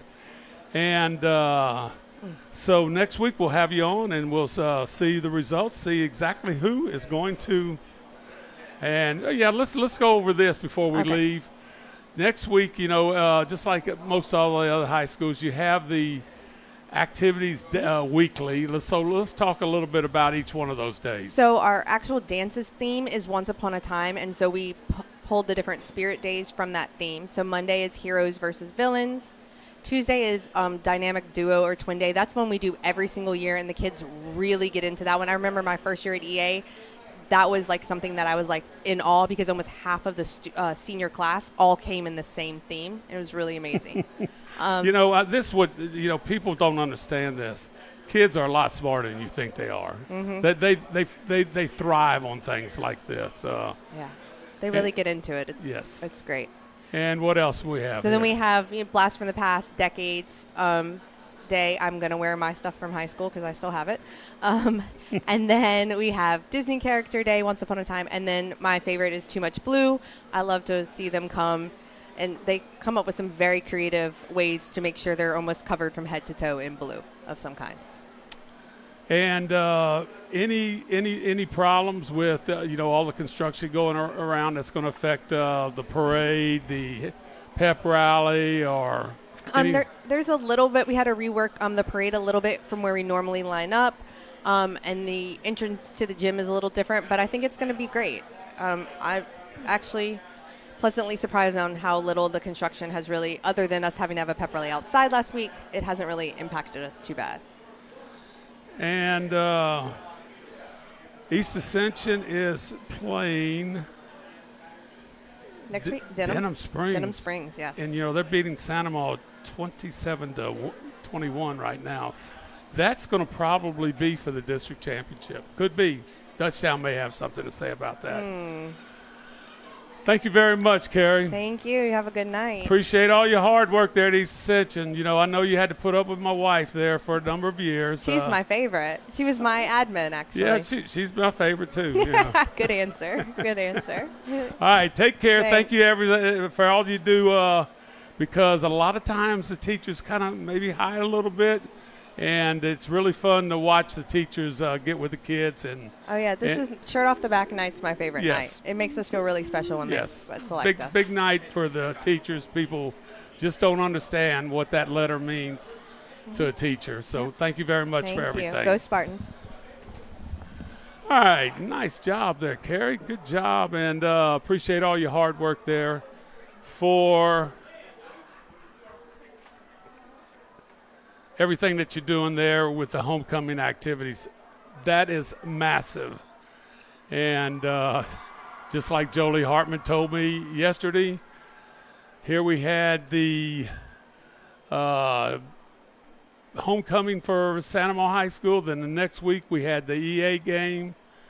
And when that was all said and done, everybody was totally exhausted. So a lot of hard work by teachers and kids to make those things finish in a positive way. So let's just kind of look at what has happened this week here. Not this week, tonight, this game. Boy, East Ascension just like fell on a four-leaf clover there. It seemed like every time Walker had the ball, East Ascension, first of all, they picked it up and scored a touchdown on a return fumble for a touchdown. Then they picked up another fumble and didn't return it for a touchdown, but eventually scored. And so they actually scored off of 3 fumble recoveries. So the Spartans really doing a good job taking advantage of that situation. And then Walker, according to, everything that I saw, and I watched some of the game last week against Dutchtown, and that was 27 or 28-0. But Walker, it looks like they're in a completely different offensive set, and credit Walker because it did not start out really great for him with the fumbles and the 3 scores, but they ended up getting a score, reducing that to maybe a 2-score game. And I will say Chad Mahaffey has stuck with some athletes that are carrying the ball, and it ought to be interesting to see what happens in the second half. Remember, East Ascension starts the second half getting the ball, so they're going to get the ball first half basically after 1 or 2 plays, and then receiving the kickoff in the second half. We'll be back with the opening kickoff of the second half in just a minute from one of our sponsors. Time doesn't stop, and the world keeps spinning. Community, culture, and communications, the powerful circle that connects us together. We're creating the next evolution, a network built for every possibility, moving faster than ever before, streaming us forward into the future. And the revolution is closer than you think. RTC, ETEL, and Vision are now REV. New name, same company. We just moved, so there's millions of... Dahlias in bloom, over 9 acres. When we started, we grew 1/4 of an acre. Now I'm taking on new projects on the regular. We always dreamed of having this property, so... I want to make my yard look as beautiful as... Largemouth bass? Yep. We've got tons of them, don't we, buddy? There are millions of ways to make the most of your land. How will you make the most of yours?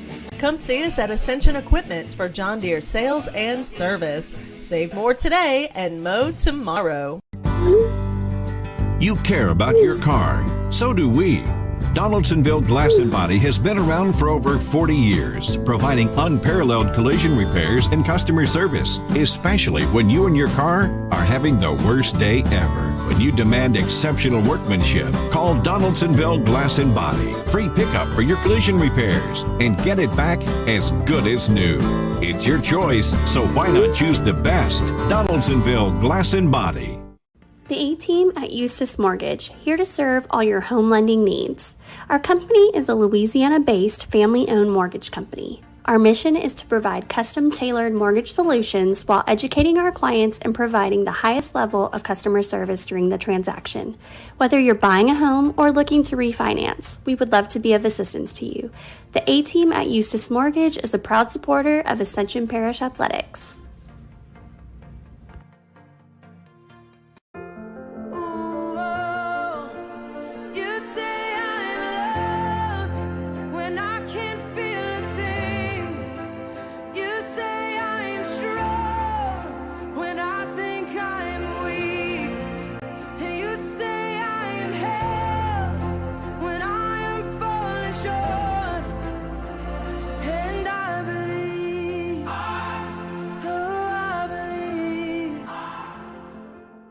PQ Builder Supply, your one-stop lumberyard, provides an extensive selection of quality building supplies for your new construction and remodeling. We offer computer-aided estimating of your building and remodeling plans, as well as blueprint copies. From humble beginnings to becoming the industry leader in Gonzales and beyond, PQ proudly supports our local community because we believe in giving back to those who have had a hand in our success. Let the experts at PQ Builder Supply help you with your new project today. Cash for your car. The Ross Downing Buick GMC Buying Center wants to buy your car. It's fast, easy, and fair. No matter what make, no matter what model, no matter what mileage. The Ross Downing Buick GMC Buying Center wants it. And we'll pay you cash for it, even if you don't buy from us. It's the Ross Downing Buick GMC Buying Center in Gonzales. Cash for your car at the Ross Downing Buick GMC Buying Center in Gonzales.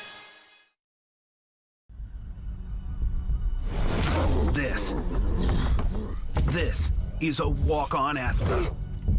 They push harder and put their heart into the game. This is the passion we're built on. It's why we put our heart into creating game day with a taste of Louisiana.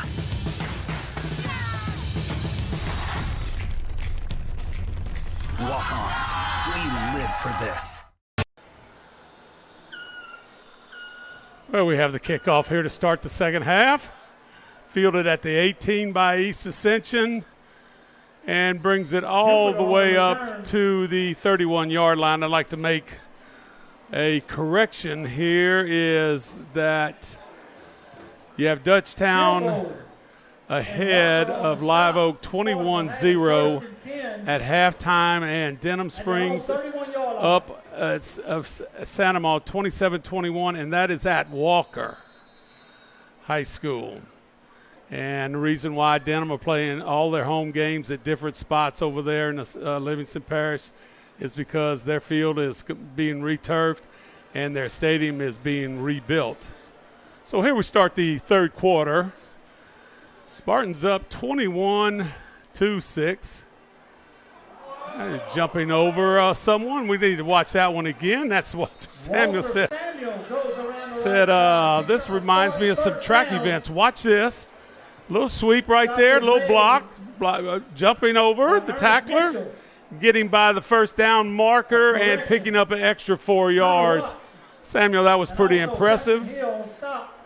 The East Ascension fan says, Walter, come over and do that on this sideline. That was fun to watch all the way across the way in front of the Walker bench. Trips to the field. And there's a guard, tackle leading up. And Walter Samuel again picking up just about the same yardage there. Referee on the outside over there. Head linesman says, come on over here to first down. And same formation. And the Wildcat 44-yard line.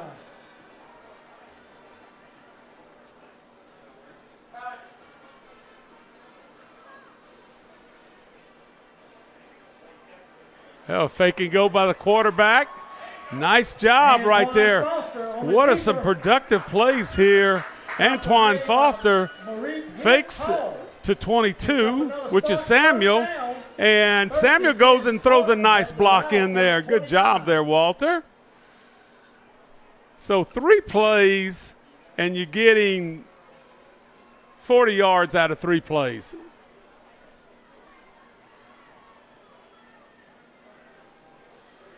Nice pitch and catch to the outside.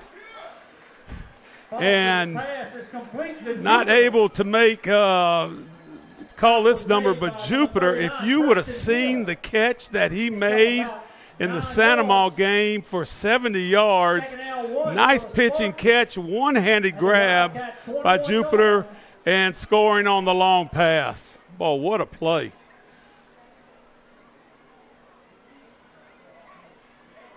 Well, you got 3-on-3 out here. Well, here they're looking over here, checking the East Ascension sideline just to see what do we want to do. You got a 2nd and 2 situation. You got as good a back as you could have carrying the ball. And what are the referees going to say? Touchdown! Touchdown. Nice little pitch. Good job of getting the ball up. Number 3, Thompson with the catch. Watch this right here. Defensive back is backed off of him, throws it up in the air. And I'm going to just tell you, here's your philosophy right here of the long ball. They're not going to be open every time, but you never know when there's going to be an interference call. And, you know, some people say, well, what about the interception? You don't say that if you're on offense. And a nice little pitching catch there by the Spartans. 5-play drive there going about 70 yards. Ontiveros. Ontiveros' PAT is good. Right up the pipe.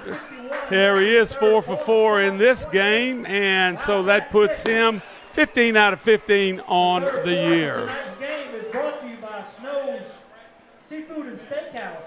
Well, I was really wondering what was going to happen. Are you going to take advantage of getting that ball to start the game and getting that ball to start the second half? And East Ascension has done an outstanding job in this game right here as far as taking advantage of some fumble situations and taking advantage of maybe some misplays on the Walker sideline. Here it is, a pitch and catch right here. Up in the air, gets position, catches it. Nice job. I don't know if that's a fumble or not. I don't believe so. Well, I know it's not a fumble because the referee didn't call it. So Ontiveros been doing a good job kicking off. Been kicking the ball off somewhere past the 5-yard line towards the end zone. It's going to be a little shorter this time at the 13 or 14.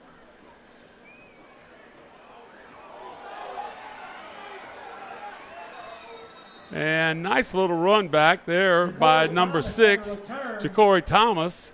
There's a penalty flag on the play. Let's see what the white has here. Here's the return right there. 6, very good athlete. He's caught 19 balls for 275 yards.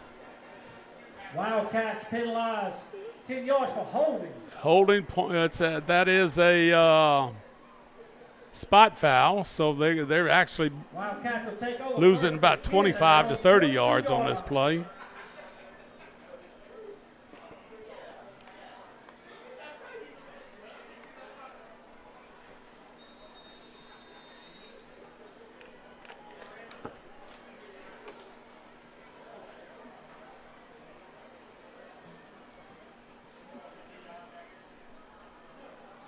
Well, same offense right here.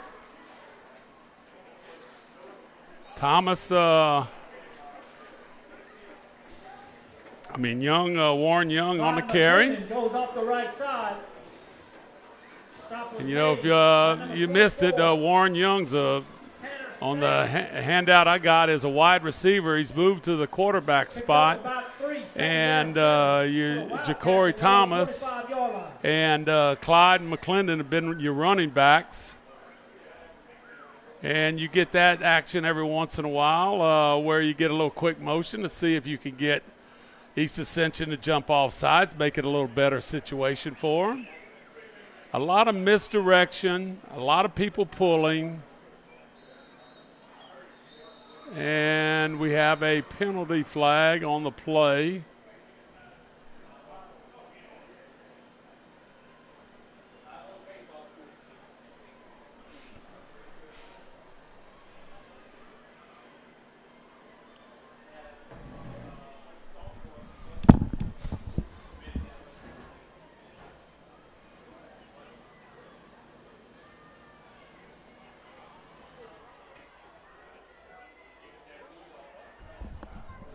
Spartans penalized 5 yards for offsides. It'll be second down and about 2 from the 30. Well, we had an offsides penalty. Comes a dead ball immediately in National Federation rules.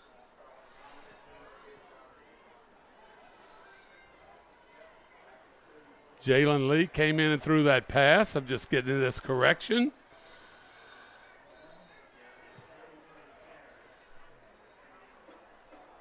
Caden Jones on the carry for the Wildcats. Sidney Joseph on the stop for the Spartans picks up a Wildcat first down. A big run right there for a first down. Pickup of 8 on the play. They're on 37-yard line.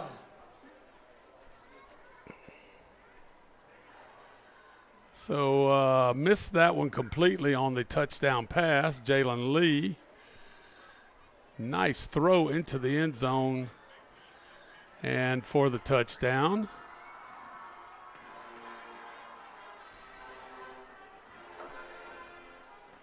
We'll come back right there, right up the middle. Nice little run. Good blocking. Caden Jones goes up the middle. Stop was made by Tanner Stanger. That's Jones up the middle. Stanger on the tackle. Picks up 9. It'll be second down 1. You got East Ascension. Looks like a lineman might be down. And my evaluation right there is, you see Coach Lee headed out there, it looks like might have a little leg cramp.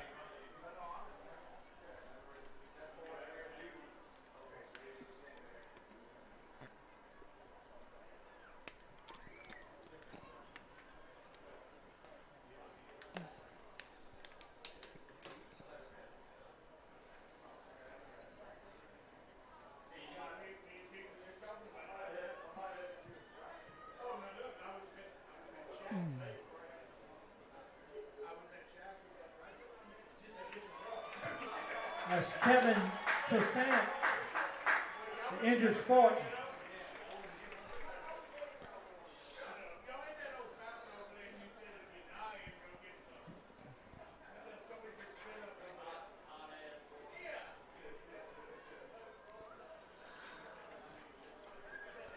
Toussaint right there, coming off a little hobbling.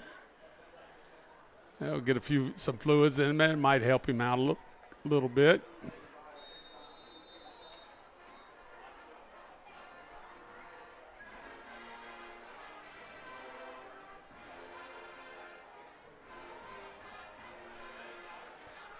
But when you get to watch some of these replays of these runs for Walker, it's amazing following the ball, where it's going and stuff.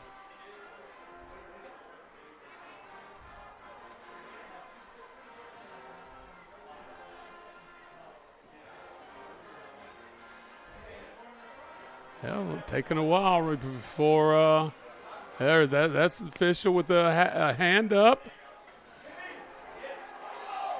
First time I've seen this play run. Basically, you had Warren Young with a little fullback dive, and it looked like he was keeping it on, around the end and maybe a possible pitch. Loses about 6. As you see, the far It'll be third down, about 6 yards to go. The far officials out of your picture now. When that, he's in charge of the 40-second clock or the 25-second clock, depending on what you have and what situation. And when he raises that hand, that looks like that's what Walker's waiting to lengthen, to shorten the game.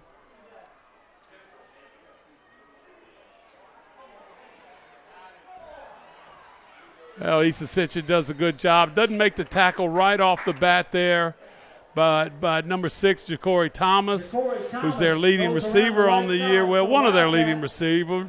The leading receiver is the guy that's playing quarterback right now. In on the tackle, no gain on the play. Be 4th down and a lone 6 for the Wildcats, and they're on 41.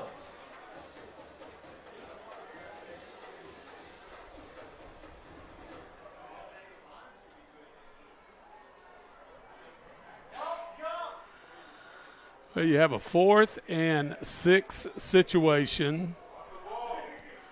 This quarter is going by fairly quick. They're going to go for it. Well, we got a motion across the field this time. Sprint out to the left.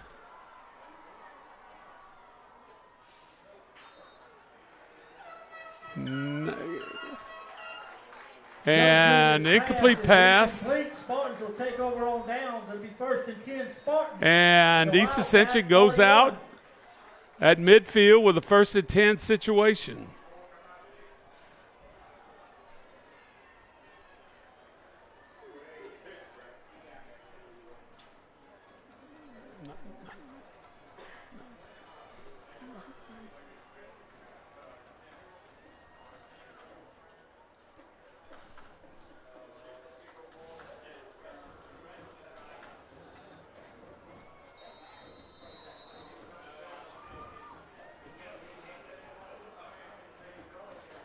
Well, the Spartans here are out. Jalen Lee is your quarterback.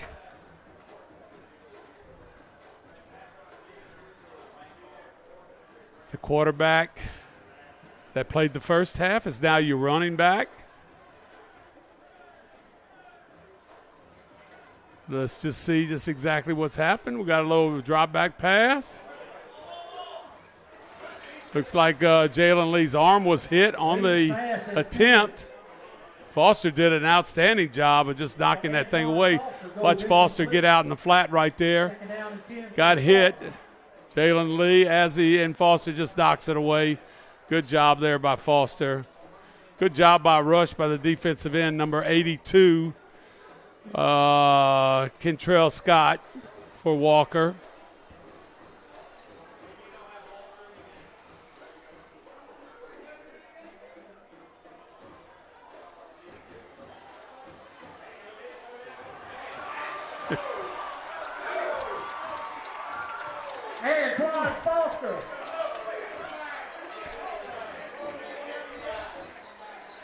And I'm just, folks, when you get a chance to watch this again, watch the effort by Foster.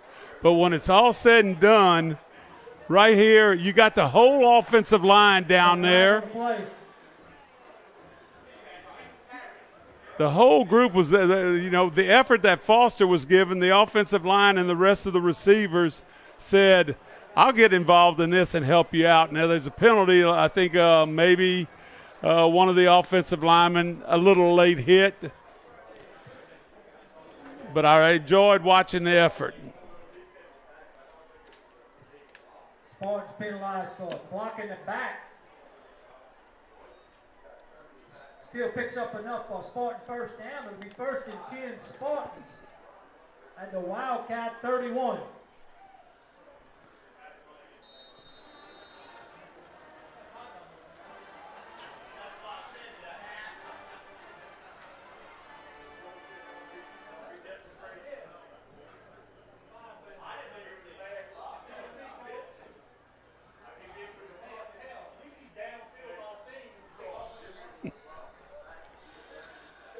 You got a 1st and 10 situation for East Ascension.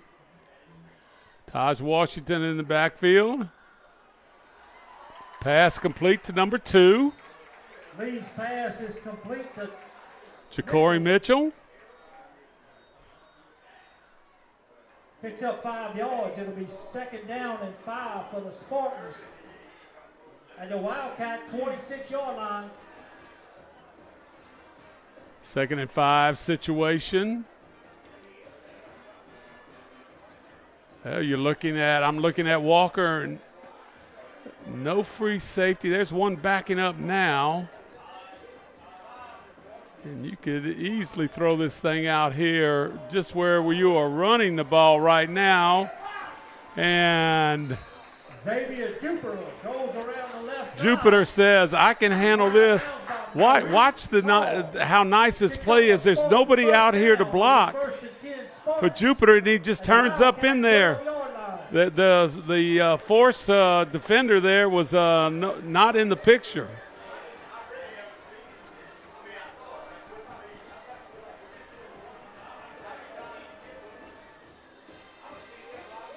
Three receivers to the right and one to the left.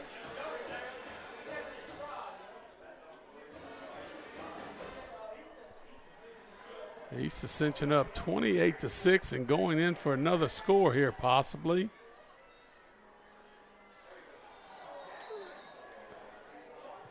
Lee's pass intended for Chasson falls incomplete. Boy, 27 hit Lee.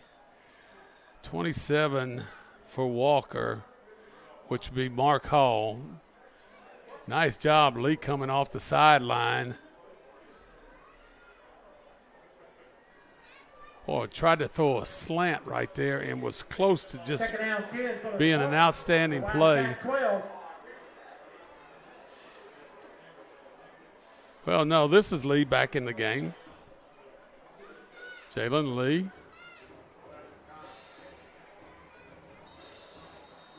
Well, Samuel with the ball, not getting anything. Third down Samuel goes off situation. the left side for no gain. It'll be 3rd down and 10 for the Spartans.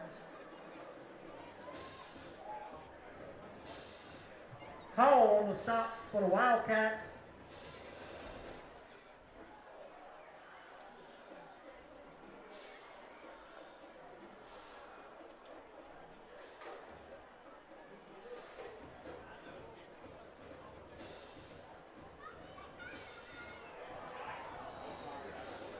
Well, no one in sight right there for Jalen Lee. Goes incomplete. He'll bring up a 4th down for the You Spartans. watch it. There's 3 receivers to the right. And maybe to that corner receiver we're throwing the ball, or maybe to the slant to number 3, Thompson.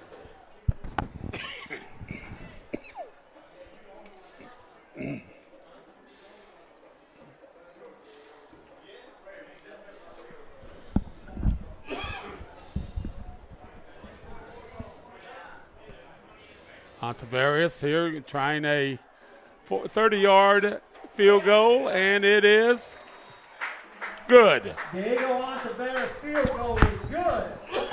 With 2:57 left in the 3rd quarter. Spartans 31, Wildcats 6.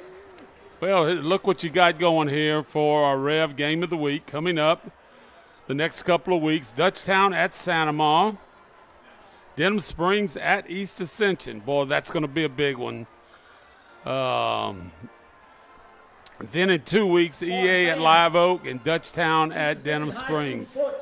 And you can see where you can watch these games, the times, the days. Proud members of the Brock Foundation for providing athletic training, medical coverage. When we get a little time, we want to look at Walker's schedule and see how they've done so far this year. Basically a 4-2 record. Tavares is set to kick for the Spartans. No, Tavares. And Bardale's back deep. I think his brother was the East Ascension kicker a few years ago. And very consistent. Little pop-up over here to the left side. Number 2 carries the ball, and he might be gone. Tavares is chasing him, and did not quite get there. And you have Kedrick Brown with a nice return. Looked like a little pop-up kick, and basically looked like he was untouched. Watch him right there at the 15. Nobody touches him there. And Tavares is going to try to catch him. And he does catch him, but it's basically down all the way to the 5-yard line, and Brown is able to get into the end zone. Nice kickoff return right there. Well, if you got a kicker that can kick it in that end zone, it is a plus for you no matter what level of football you're in.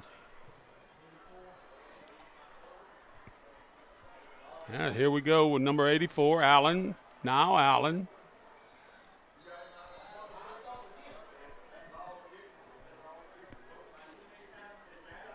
Remember, okay, we had a penalty flag here. Remember on the first touchdown, the previous touchdown by Walker, those linemen on a snap count get into that 3-point stance real quick, and East Ascension jumped twice, and then they went for 2 and didn't make it. So let's see what happens. Just watch it real close. There they go.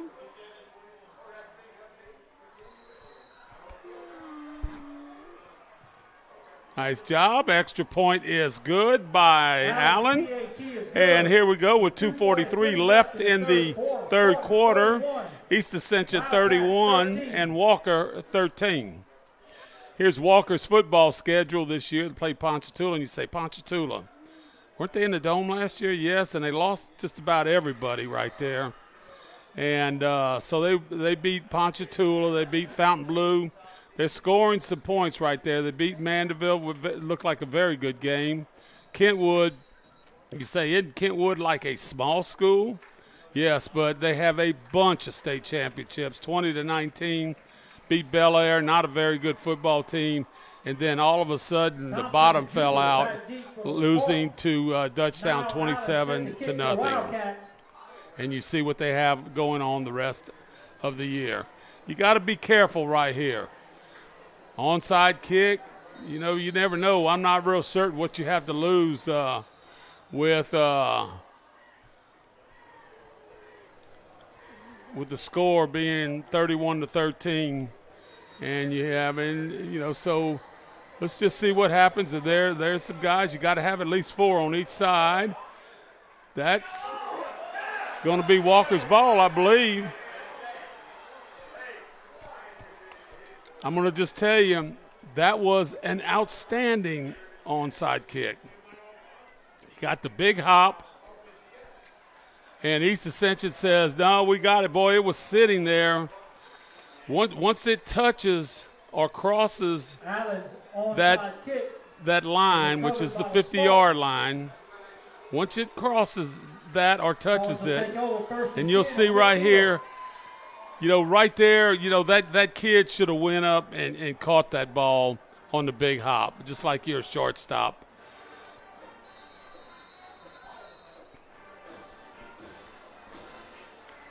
But they were lucky and they got the ball right here. Now take advantage of the situation, which has been their all-night field position. Here we go, 1st and 10 from the midfield, 50-yard line.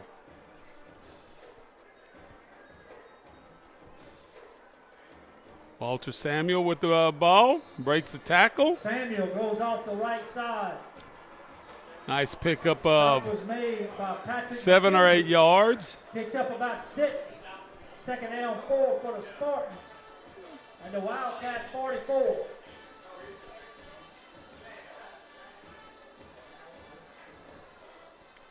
Jalen Lee getting the play from the sideline. East Ascension with 2 backs in the backfield. Shotgun. Wildcats will be penalized 5 yards for encroachment. You try that long snap count. It's worked for both teams tonight. And the Wildcat 39.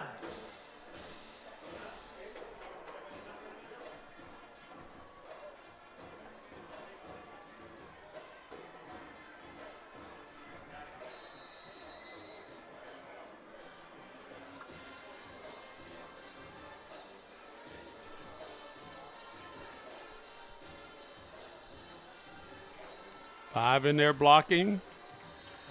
And Walter Samuel, boy, just watch him right there.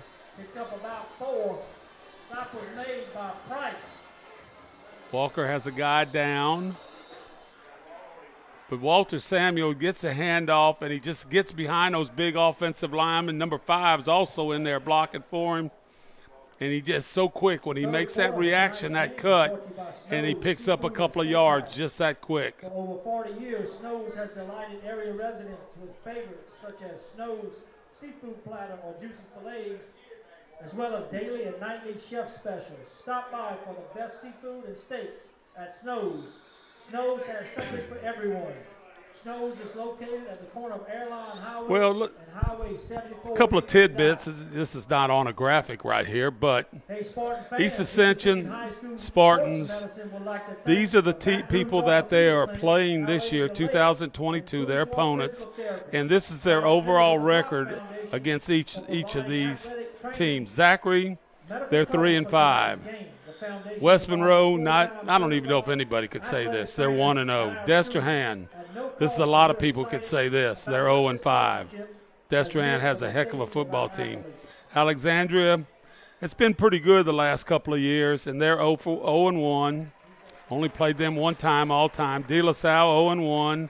And if you are a fan here at the been, I guess, week 10 for forever. Now it was week 6. But they are 22-21 against the Gators, 5-0 against Walker. Denham Springs 8-8. Live Oak 0-1, and this is one that I could not believe because I thought Benny Sayer was beating the dog out of all of us at one time, but they are 10-8 against Dutchtown.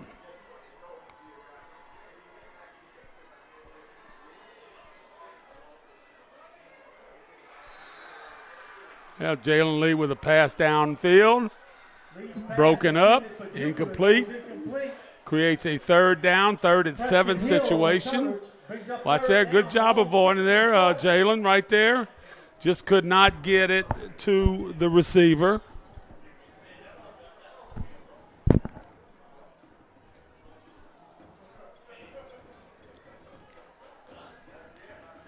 Oh, 125. You need that clock running if you're on the Spartan sideline.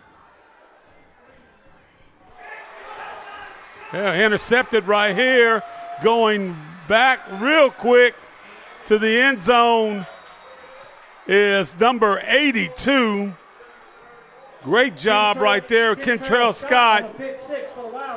Well, he intercepted that one, that screen pass, and got back quickly, untouched. There he goes into the end zone, breaking that tape at the goal line.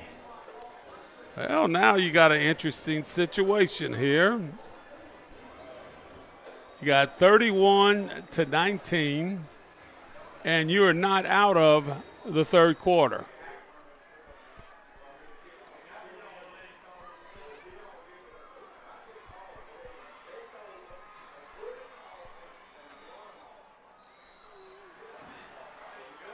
And the extra point is good by now Allen to make it 31-20. So that is 11 points down. So basically it's a 2-score. And here we go. This is East Ascension Spartans. The last 5 years have some pretty good years. You know, last year they went to the regional round. I think that was Zachary that beat them. Regional round in 2019, regional round, basically, and then the quarterfinals in 18. They had an 11-2 record, very good year that year, and then the regionals also. So they're steadily in that playoff, and they're like every team, you know, especially in our parish, that want to get a little bit further than that first, second, or third round of those playoffs. So what is Walker going to do? Yeah, it looks like they're going to onside it again. It's got to go 10 yards, and it does not go 10 yards. Well, number 83 recovered it, but he really didn't have much choice of anything. Guy had the same kind of kick, except that big hop went to the 10 yards from the kickoff spot.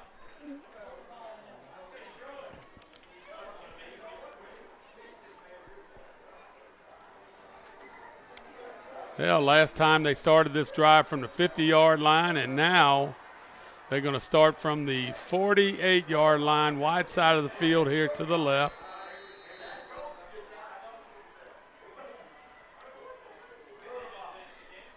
You got big Sanyet in there. Kelvin Gray, Aiden Joseph, Chance Bakes, and Martinez.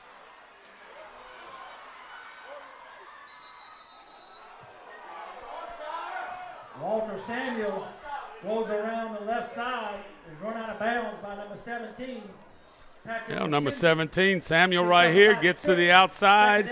17 does a good job angling there. Maybe a little horse collar right there. Wasn't called, so I guess it wasn't. You know, McKenzie does a good job with the tackle on Samuel, but Samuel picks up 6 or 7 yards on the play. Well, Antoine Foster back in at quarterback.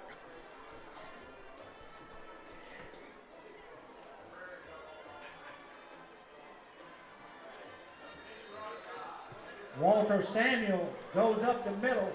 Well, we need to watch this replay right here, Samuel. This we don't have that replay, but this is what I've seen for all of his high school and middle school career. So powerful between the tackles and so fast and quick on the outside. 3rd and 1 situation.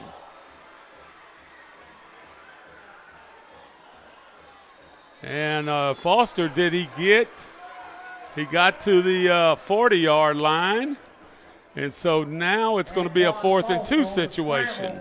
Loses about 1, 4th down 2.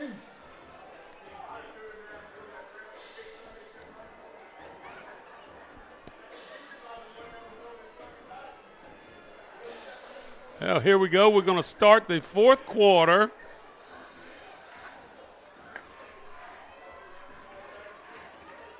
With a 4th, and he got up there, and I think what he was trying to do to get them to jump. And Walker did a very good job of hanging in there. And so we're going to start this 4th quarter with the Spartans leading 31-20 and having the ball at the about the 38-yard line going in. Be back after a word with one of our sponsors.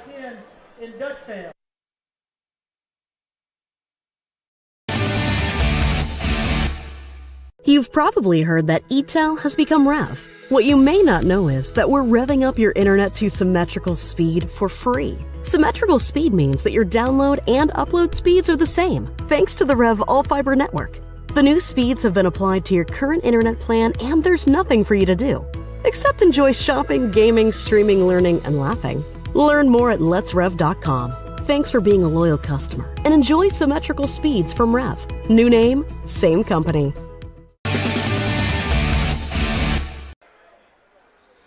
Back at Spartan Field, I'm David Swacker with the 4th quarter. The Spartans up 31-20. Trying to get some scores for you in some of the other games in our parish and in Livingston Parish. And, well, you see, this is what amazes me. You have Samuel in the slot. And I wonder if he's going to come in motion. They're going to hand that ball off to him and run a sweep this way. No.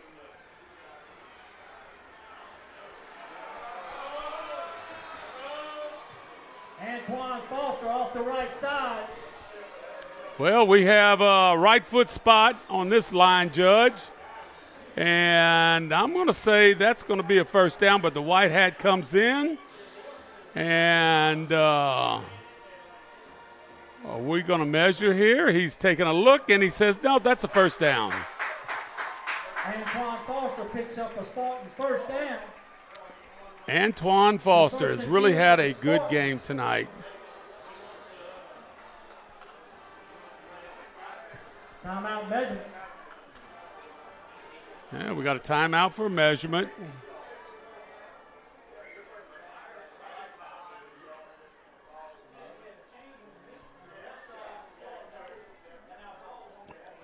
Well, while they're measuring, why don't we look at the top 10 in the state of Louisiana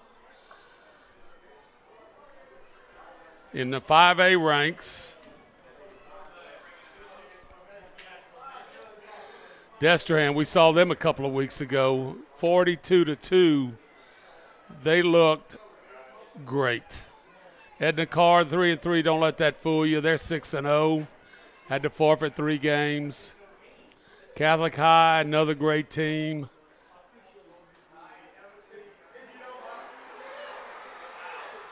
And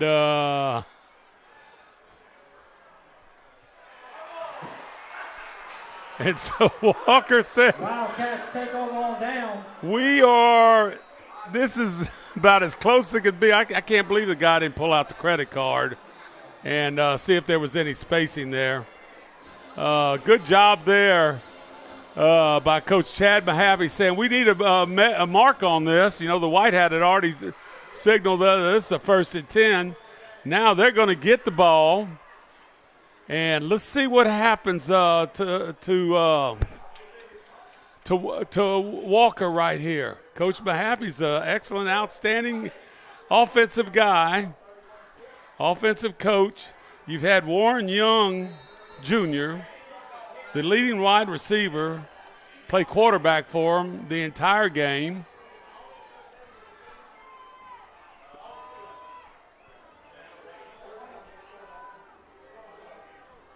And he looks like he's in there again. Big 22. That's Clyde McClendon. And so let's just see. Watch that offensive line. Watch people pulling. Sweep over here. Picking up a couple of yards.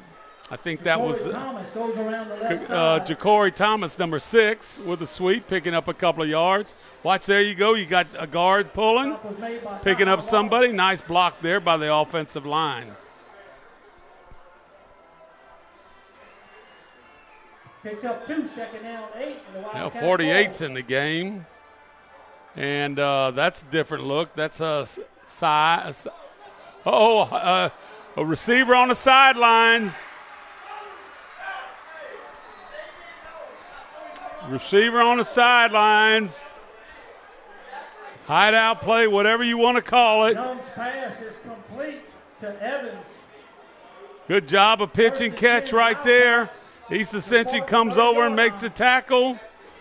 Number 7 and 14, Bolden and Nadarius Walker. Basically, you work that. You know, somebody comes out, 2 guys go out, 1 guy comes in, and 1 guy stays on that sideline over there, but inbounds.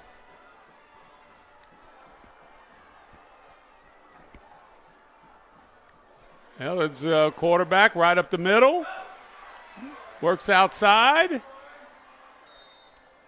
Good job being tackled right there. Number 7. Young Jr. goes around. Bolden. Bolden on the stop picks up about 6. Correction, picks up about 5. Big play. Second down for the on that Spartan 26. Hideout play, whatever you want to call it. And East Ascension hustling over there. Everybody kind of saw what was going on. There's the quarterback carrying it on the outside. Could he get outside? Could he get into the end zone? He is going to get into the end zone. Warren Young Jr. Warren Young Jr. goes around. He might have thought he was a good receiver. We got a penalty flag down. Not sure what that situation's about. We'll check into it. But it was after Warren Young Jr. had scored his touchdown. The white hat is hollering over here at Coach Lee to tell you what do you want to do. Do you want to take it on the extra point or do you want to take it on the kickoff? But I know one thing. We have a ball game here, folks. After the touchdown, the Wildcats penalized for unsportsmanlike conduct. Will be assessed on the kickoff.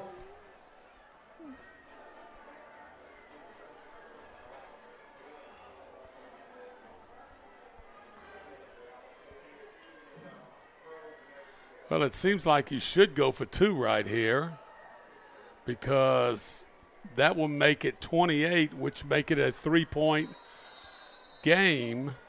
And I think that's what they're going to do. And you say, well, why not take it, why not take it on the extra point right here? Sure, that's a possibility.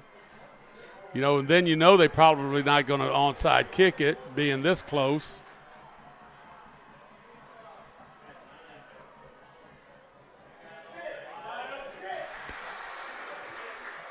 Simple as can be, man in motion into the flat. To Ja'Cory Thomas for a 2-point conversion.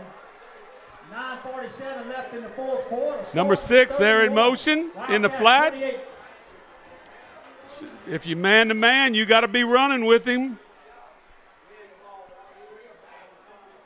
I'm going to tell you what, Warren Young Jr. can throw the rock. He's doing a good job tonight, considering they didn't throw it much. And look right here, Zachary, they're 4-1. Boy, they're going to have some games in that district with Zachary playing Scotlandville tonight, then Catholic in that district, Central's in that district.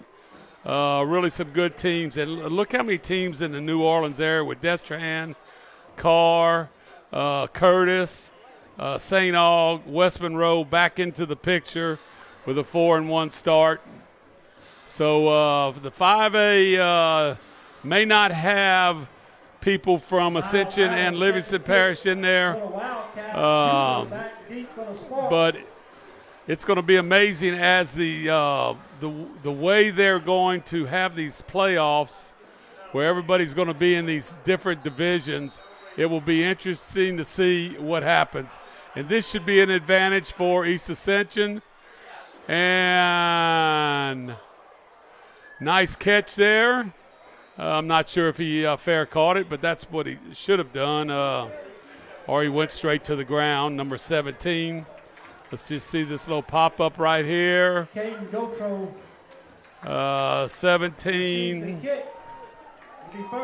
is Caden Gotro with the catch.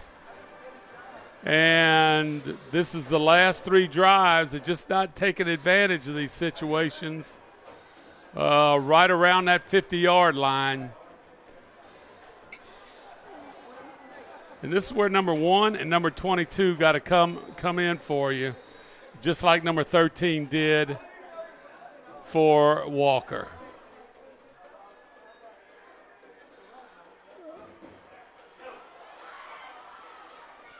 Antoine Walker, a little fake and go is what I refer to it as. Stop was made by number 39, Preston Hill. Picks up 5, second down 5 for the Spartans. And the Wildcat 43. You don't have to be in a hurry. This drive right here to me is crucial, and it may have a lot to do with the outcome of this game. Whether East Ascension scores and it helps them probably win this game, or in the other direction. Walker Samuel goes on where Walker stops them and they go down and score. It could easily win this game. Connor Watts, the third down and about 4 for the Spartans at the Wildcat 42.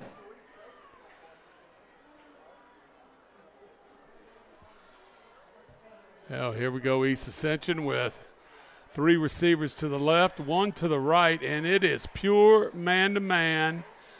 They're in a 5-man look, maybe even a 6-1 look. And we may be going for the downs right here on this pass.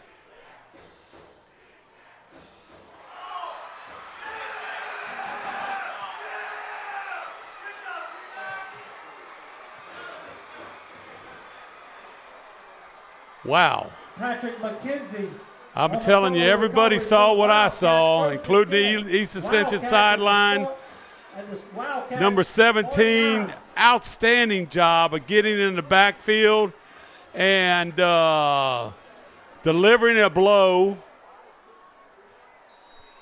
to Antoine Foster. Totally bad snap right there.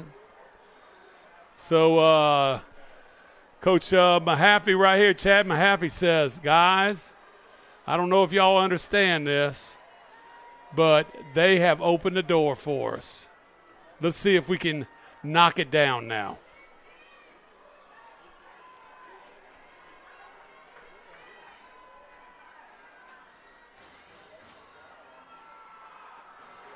Well, a little counter right there to 31. Caden Jones goes up the middle for Walker first down. Well, he hadn't had much action tonight carrying the ball, but a nice run right there, right up the middle for first down. There he goes again, picking up 4 yards that time. Goes up the middle. Well, East Ascension has somebody down.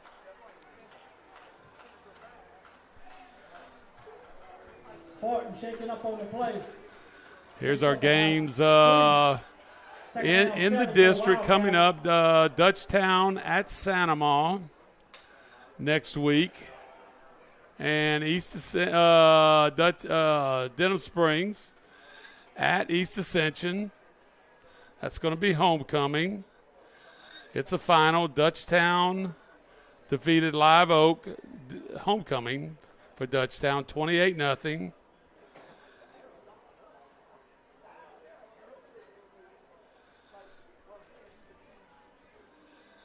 Boy, East Ascension's had some issues with the snaps.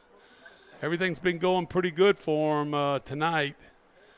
But that last snap to Antoine Foster was way off the mark. And probably could have got on it, but number 17, McKenzie, did a heck of a job making contact with the ball and Foster. And East Ascension could not recover it, and Walker was right there to recover it, creating a situation that you have right now, which was you had a first down, and now you have the next play after the first down, and you have a 2nd and 8.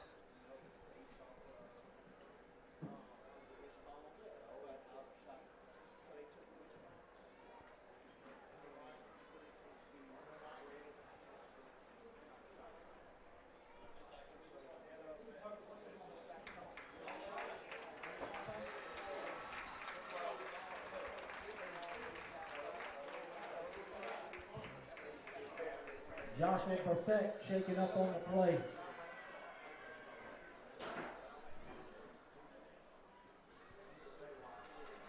Well, watch the snap. Well, this is a snap way over there. 17 knocks the ball, and then he recovers it. Very good effort there. Nice athletic move there by 17.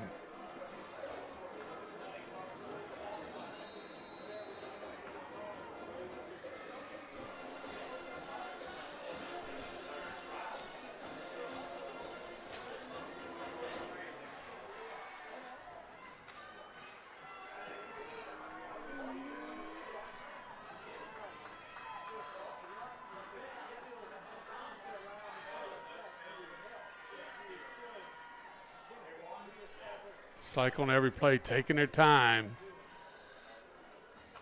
trying to shorten this game as much possible.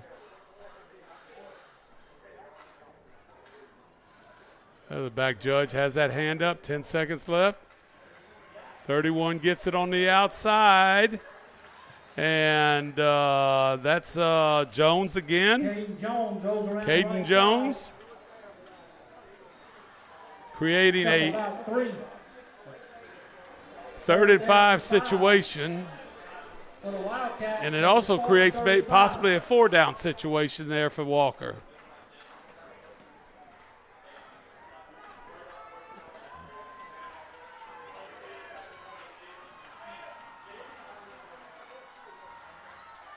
Oh, a little motion right there, trying to get him to jump. East Ascension's done an outstanding job of, as they refer to it on the defensive side, holding their water.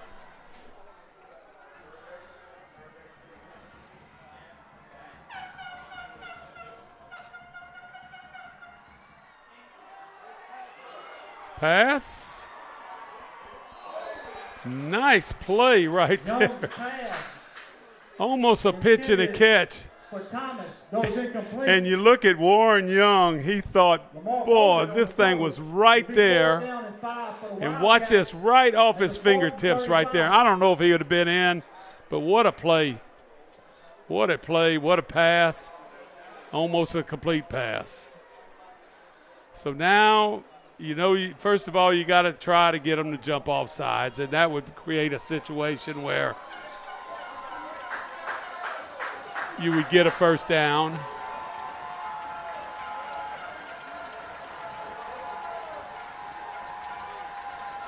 And there's that situation. I'm going to say the running back, number 22, he's a pretty good player. Him or 13 is going to get it.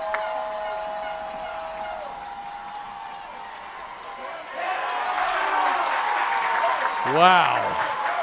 What a play by goes EA. around the right side, stopped by a host of Spartans. I feel like he was fixing to throw the Take ball. over on downs, 1st and 10 Spartans. Well, let's see, was he going to throw it, number 6? I thought he was going to throw it to number 6. Ran that into their sidelines, the short side of the field. Look, they've had a lot of success tonight. That one just didn't work. 31-28, right under 6 minutes. Both teams have 3 timeouts.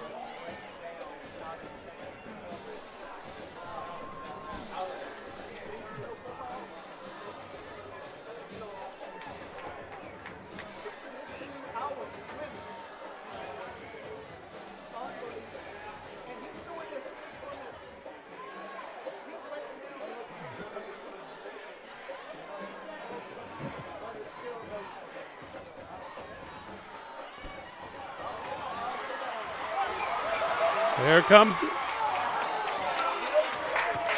Walter Samuel goes around the right side for a Spartan first down. 1st and 10 Spartans at the Wildcat 46. Well, they got under center that time. They said, we're not going to snap this ball back there. And hand this ball off to Samuel, and he's done that. You know, when he played at Gonzales Middle, you know, he was the man back there running the ball. And this is, you got number 5 blocking for him.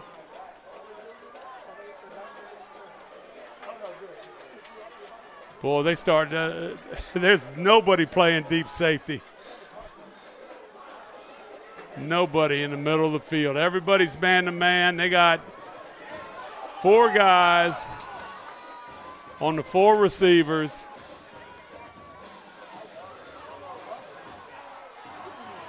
And Samuel right there. Walter Samuel maybe got a yard. The left side was stopped by number 5, Carson Rocker, picks up a yard. 2nd down 9 for the Spartans. And the Wildcat 45. Good job there by 24 for Walker. Travion Thomas. Nice job right there, kind of tripping Samuel up.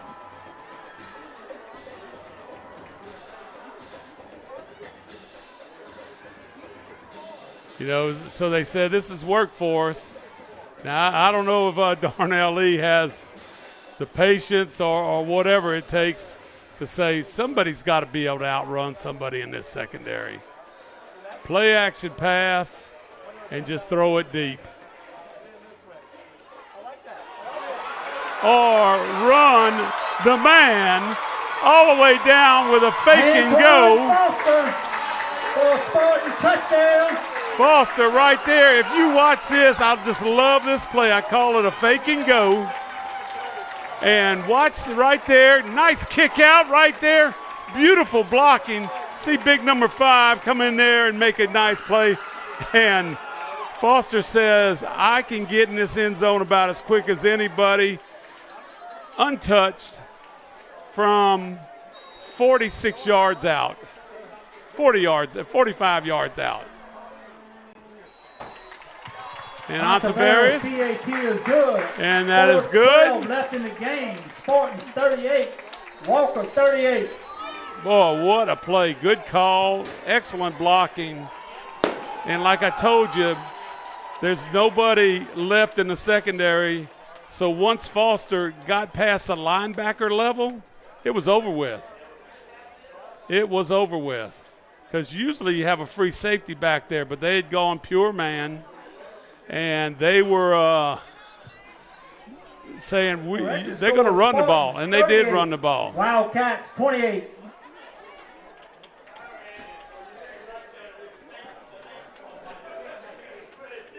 Oh, great game tonight, I tell you what. You know, Nolan is our director here. Lyle's, you know, doing some crazy, great stuff at his house as far as keeping this action going. Josh is our cameraman. Carrie Binge was our halftime guest. She's got a week ahead of her next week for all the homecoming activities. So it's going to be a lot of fun if the Spartans can win this game and go into next week, which is a big week for every high school homecoming. Thomas and Brown set to return Tonight for the you had Wildcats. shirt off my back, senior night. Man, everybody got honored. Good job right there, Antavarius.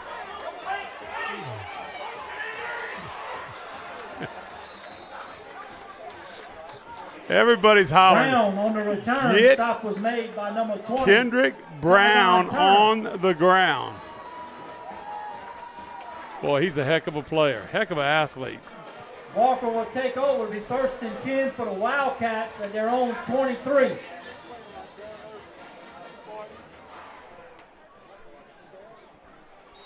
Well, now you're going to have to see a different version of this offense. I don't know if they're going to actually throw the ball more, but I know one thing, they're going to go a lot faster at that line of scrimmage.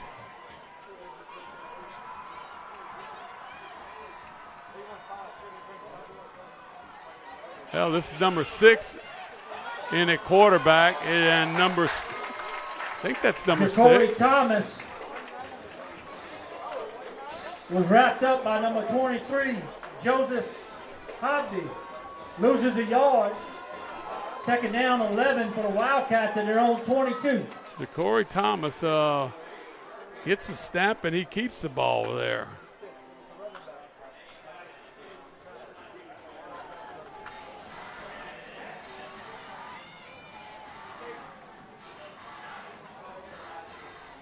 Now back with the starting quarterback. And Warren Young. Warren Young Jr. goes around the right side. Stop was made by Sidney Joseph. I have no earthly idea Picks up 1, 3rd down Warren and 10 for the Wildcats. Young has ever played quarterback before. But tonight he saw a different side of this game than playing wide receiver. And a lot of times just standing out there, throwing a block or whatever, running a few routes or whatever. But when you play quarterback, you're touching that ball every snap. Good job right there. Let's see if we can watch that one again. Ja'Cory Thompson. And watch, everybody's pulling. Nice little block right there. Boy, if you get out of position 1 or 2 steps, it's over with for you. For the Wildcats. So you have a 4th and 1 situation.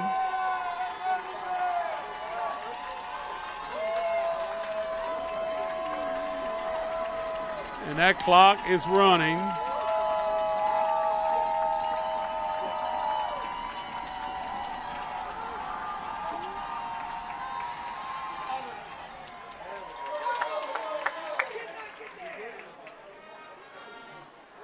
Well, the referee calls timeout because Jones goes off not the right real side. certain what you have here. Because, it's all, East Ascension is going to be pointing our ball, and, of course, Walker's going to be saying it's ours. And they're going on the spot of the head linesman over there, and it looks like the spot that he has is going to be a half a yard short. And, of course, they're going to measure here.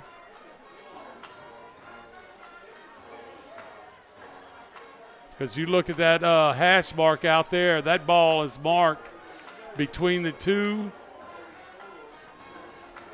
smaller hash marks there. And you could see the down box, not the down box, but the guy in the blue shirt coming out. This ball is going to go past, this pole is going to go past that ball about 6 inches. Spartans take over on down.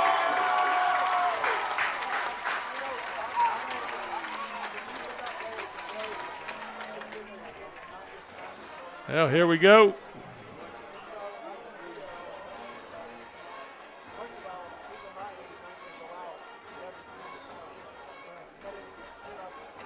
Denham Springs 1, 27-21 over Santa Ma, and Dutchtown wins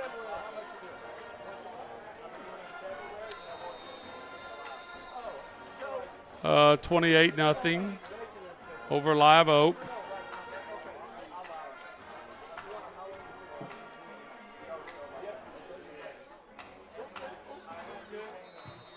Walter Samuel goes off the right side. Timeout, Wildcats. Well, that's their first one they've used this half. Fourth quarter of tonight's game is brought to you by Dutchtown Tiger Mart and Mission Street Cafe. Dutchtown Tiger Mart and Mission Street Cafe are proud supporters of East Ascension High School Spartans, conveniently located on Highway 73 near I-10 in Dutchtown. We welcome you to stop by for Exxon branded gas, home cooked breakfast and lunch, po' boys and more. Come for our famous broaster fried chicken, cornbread dressing, and bread pudding. We are your one-stop shop, Dutchtown Tiger Mart and Mission Street Cafe. I know if I was Darnell Lee, I'm not certain. I believe I'm going to get my quarterback under center. That last snap was a little bit high and wide. A prep rally in the EA gym will follow the parade, where we will be announcing the 2022 Homecoming King and Queen. Correction, the Homecoming King will be crowned. And also, don't forget that Saturday, November 12th, is the Spartan Spectacular. Join us at Cassio's 360 for dinner, silent auction, and music from the Capital City Soul Band, in addition to big cash prizes. Tickets are on sale now through the Booster Club. Only 300 tickets will be sold.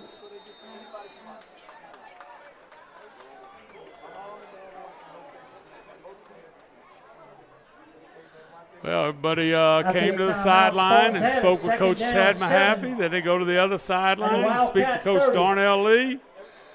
And you know that Walker is wanting to make a play.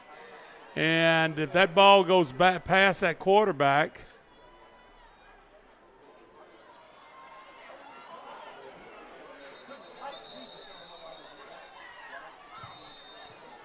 Jupiter on a jet sweep, stopped by number 77, Bradley Creel. No gain on the play. Timeout, Wildcats. Well, Walker calls their second timeout.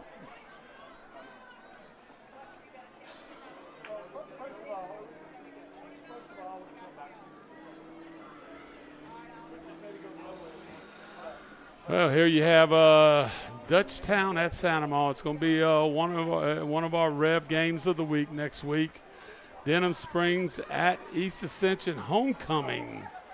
As you saw at our halftime guest, Carrie Minge, talking about all the things that are going to be happening here at East Ascension, and then Live Oak at Walker. I'm not real certain how big the rivalries are in Livingston Parish, but I would think Live Oak, Walker, and Denham Springs is as good as it gets, just like it does with Dutchtown, Santa Ma, and East Ascension in this parish.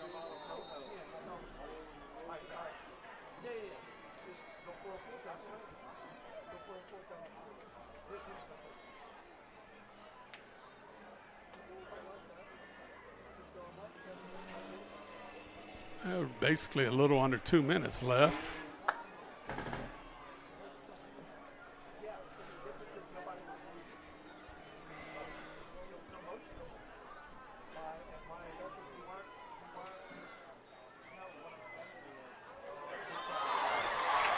Well, there's Walter Samuel just broke through a massive wall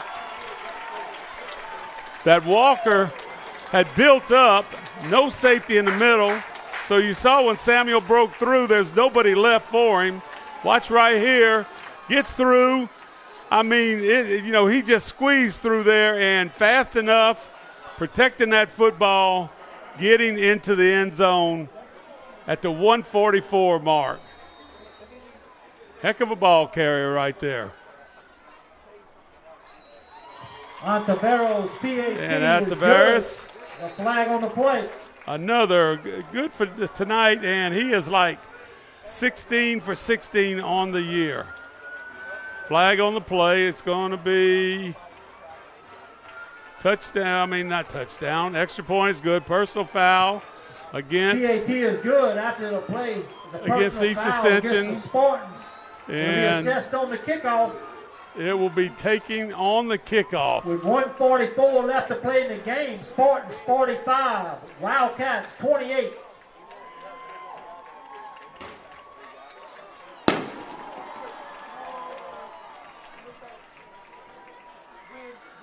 So you're going to get a kickoff here. That's not going to be on the 40-yard line. It's going to be on the 25, basically almost like after a safety. And here goes East Ascension backing up. They're going to be lining up on the 20. Ontiveros is going to tee it up off the 25. Says, I hadn't been in this territory After before. The penalty, Spartans will be kicking from the 25.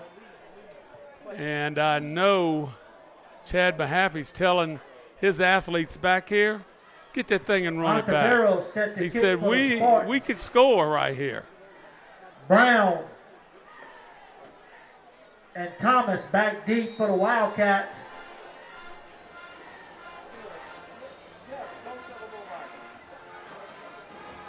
Well, at the 20-yard line, number 2 carries it right up the middle. And that is Kendrick Brown. He's had a very good night tonight, Kendrick Brown. Jace Campbell on the stop for the Spartans.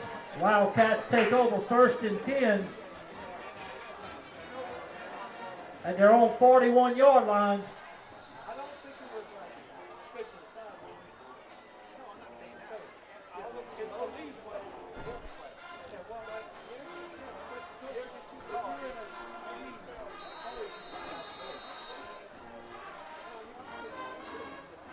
Well, we've got a different quarterback in here. Maybe this is a thrower. Number 9.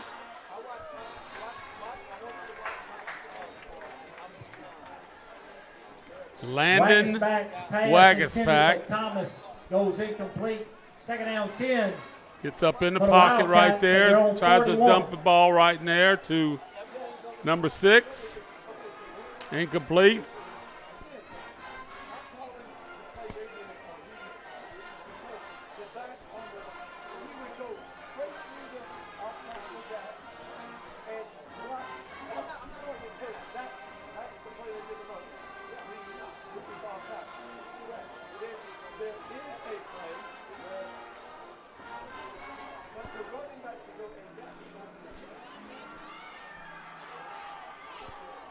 Nice throw down the field, and it's dropped. What a pass. Wagaspack's pass intended for Young Jr. What a pass. Incomplete. I mean, he threw this one. Coverage. It'll bring up 3rd down for the Wildcats. And He threw this about 45 yards in the air. And it was right on the money.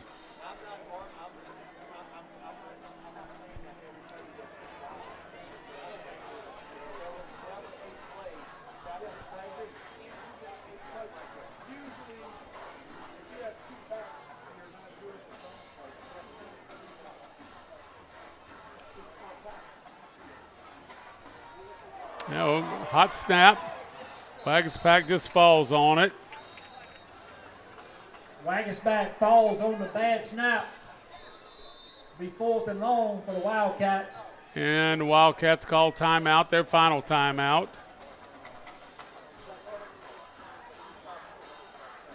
Timeout, Wildcats.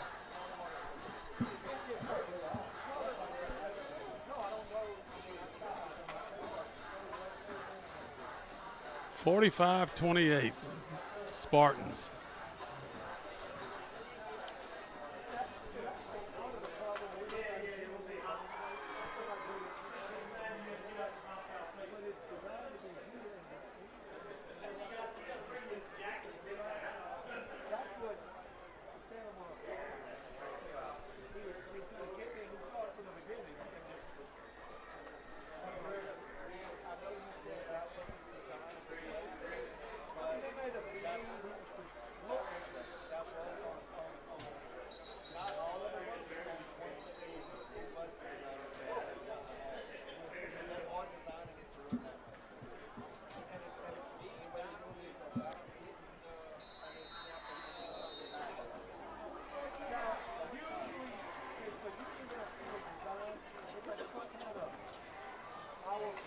Oh, East Ascension's got some DBs in the secondary.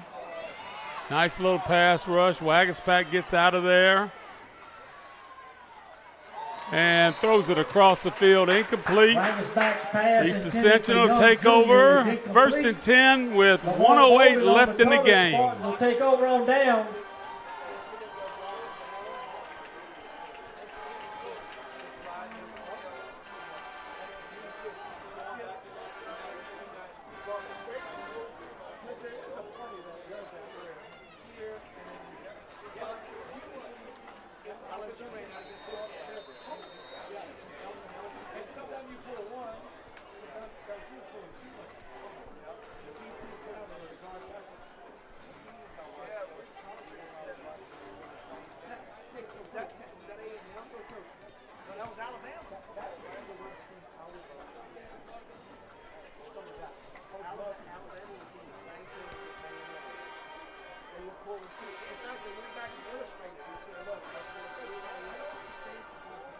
East Ascension lines up in there, victory play. Takes a knee.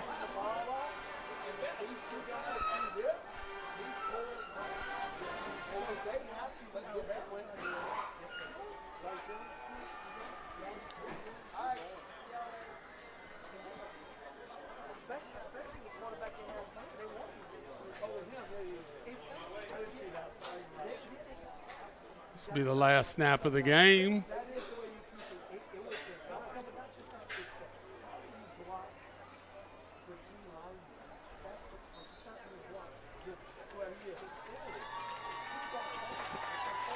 And that'll be the ball game as the clock runs out. Oh, what a night. You know, you got to give your hand to Walker with this new offense, a single wing, whatever you want to call it, with all the pulling, with all the rotation. Did an outstanding job. East Ascension, tremendous job making some big plays, taking advantage of some fumbles. Outstanding night for both teams, 45-28. I want to thank Nolan, the job he did tonight, Lyle, our producer, Josh, our cameraman, Carrie Minge was our halftime guest. Get ready for some fun activities next week at East Ascension and a big game for homecoming next Friday night. This is week 7, and it's in the history books. We'll see. We'll have another District 5-5A exciting matchup next week on our REV Game of the Week.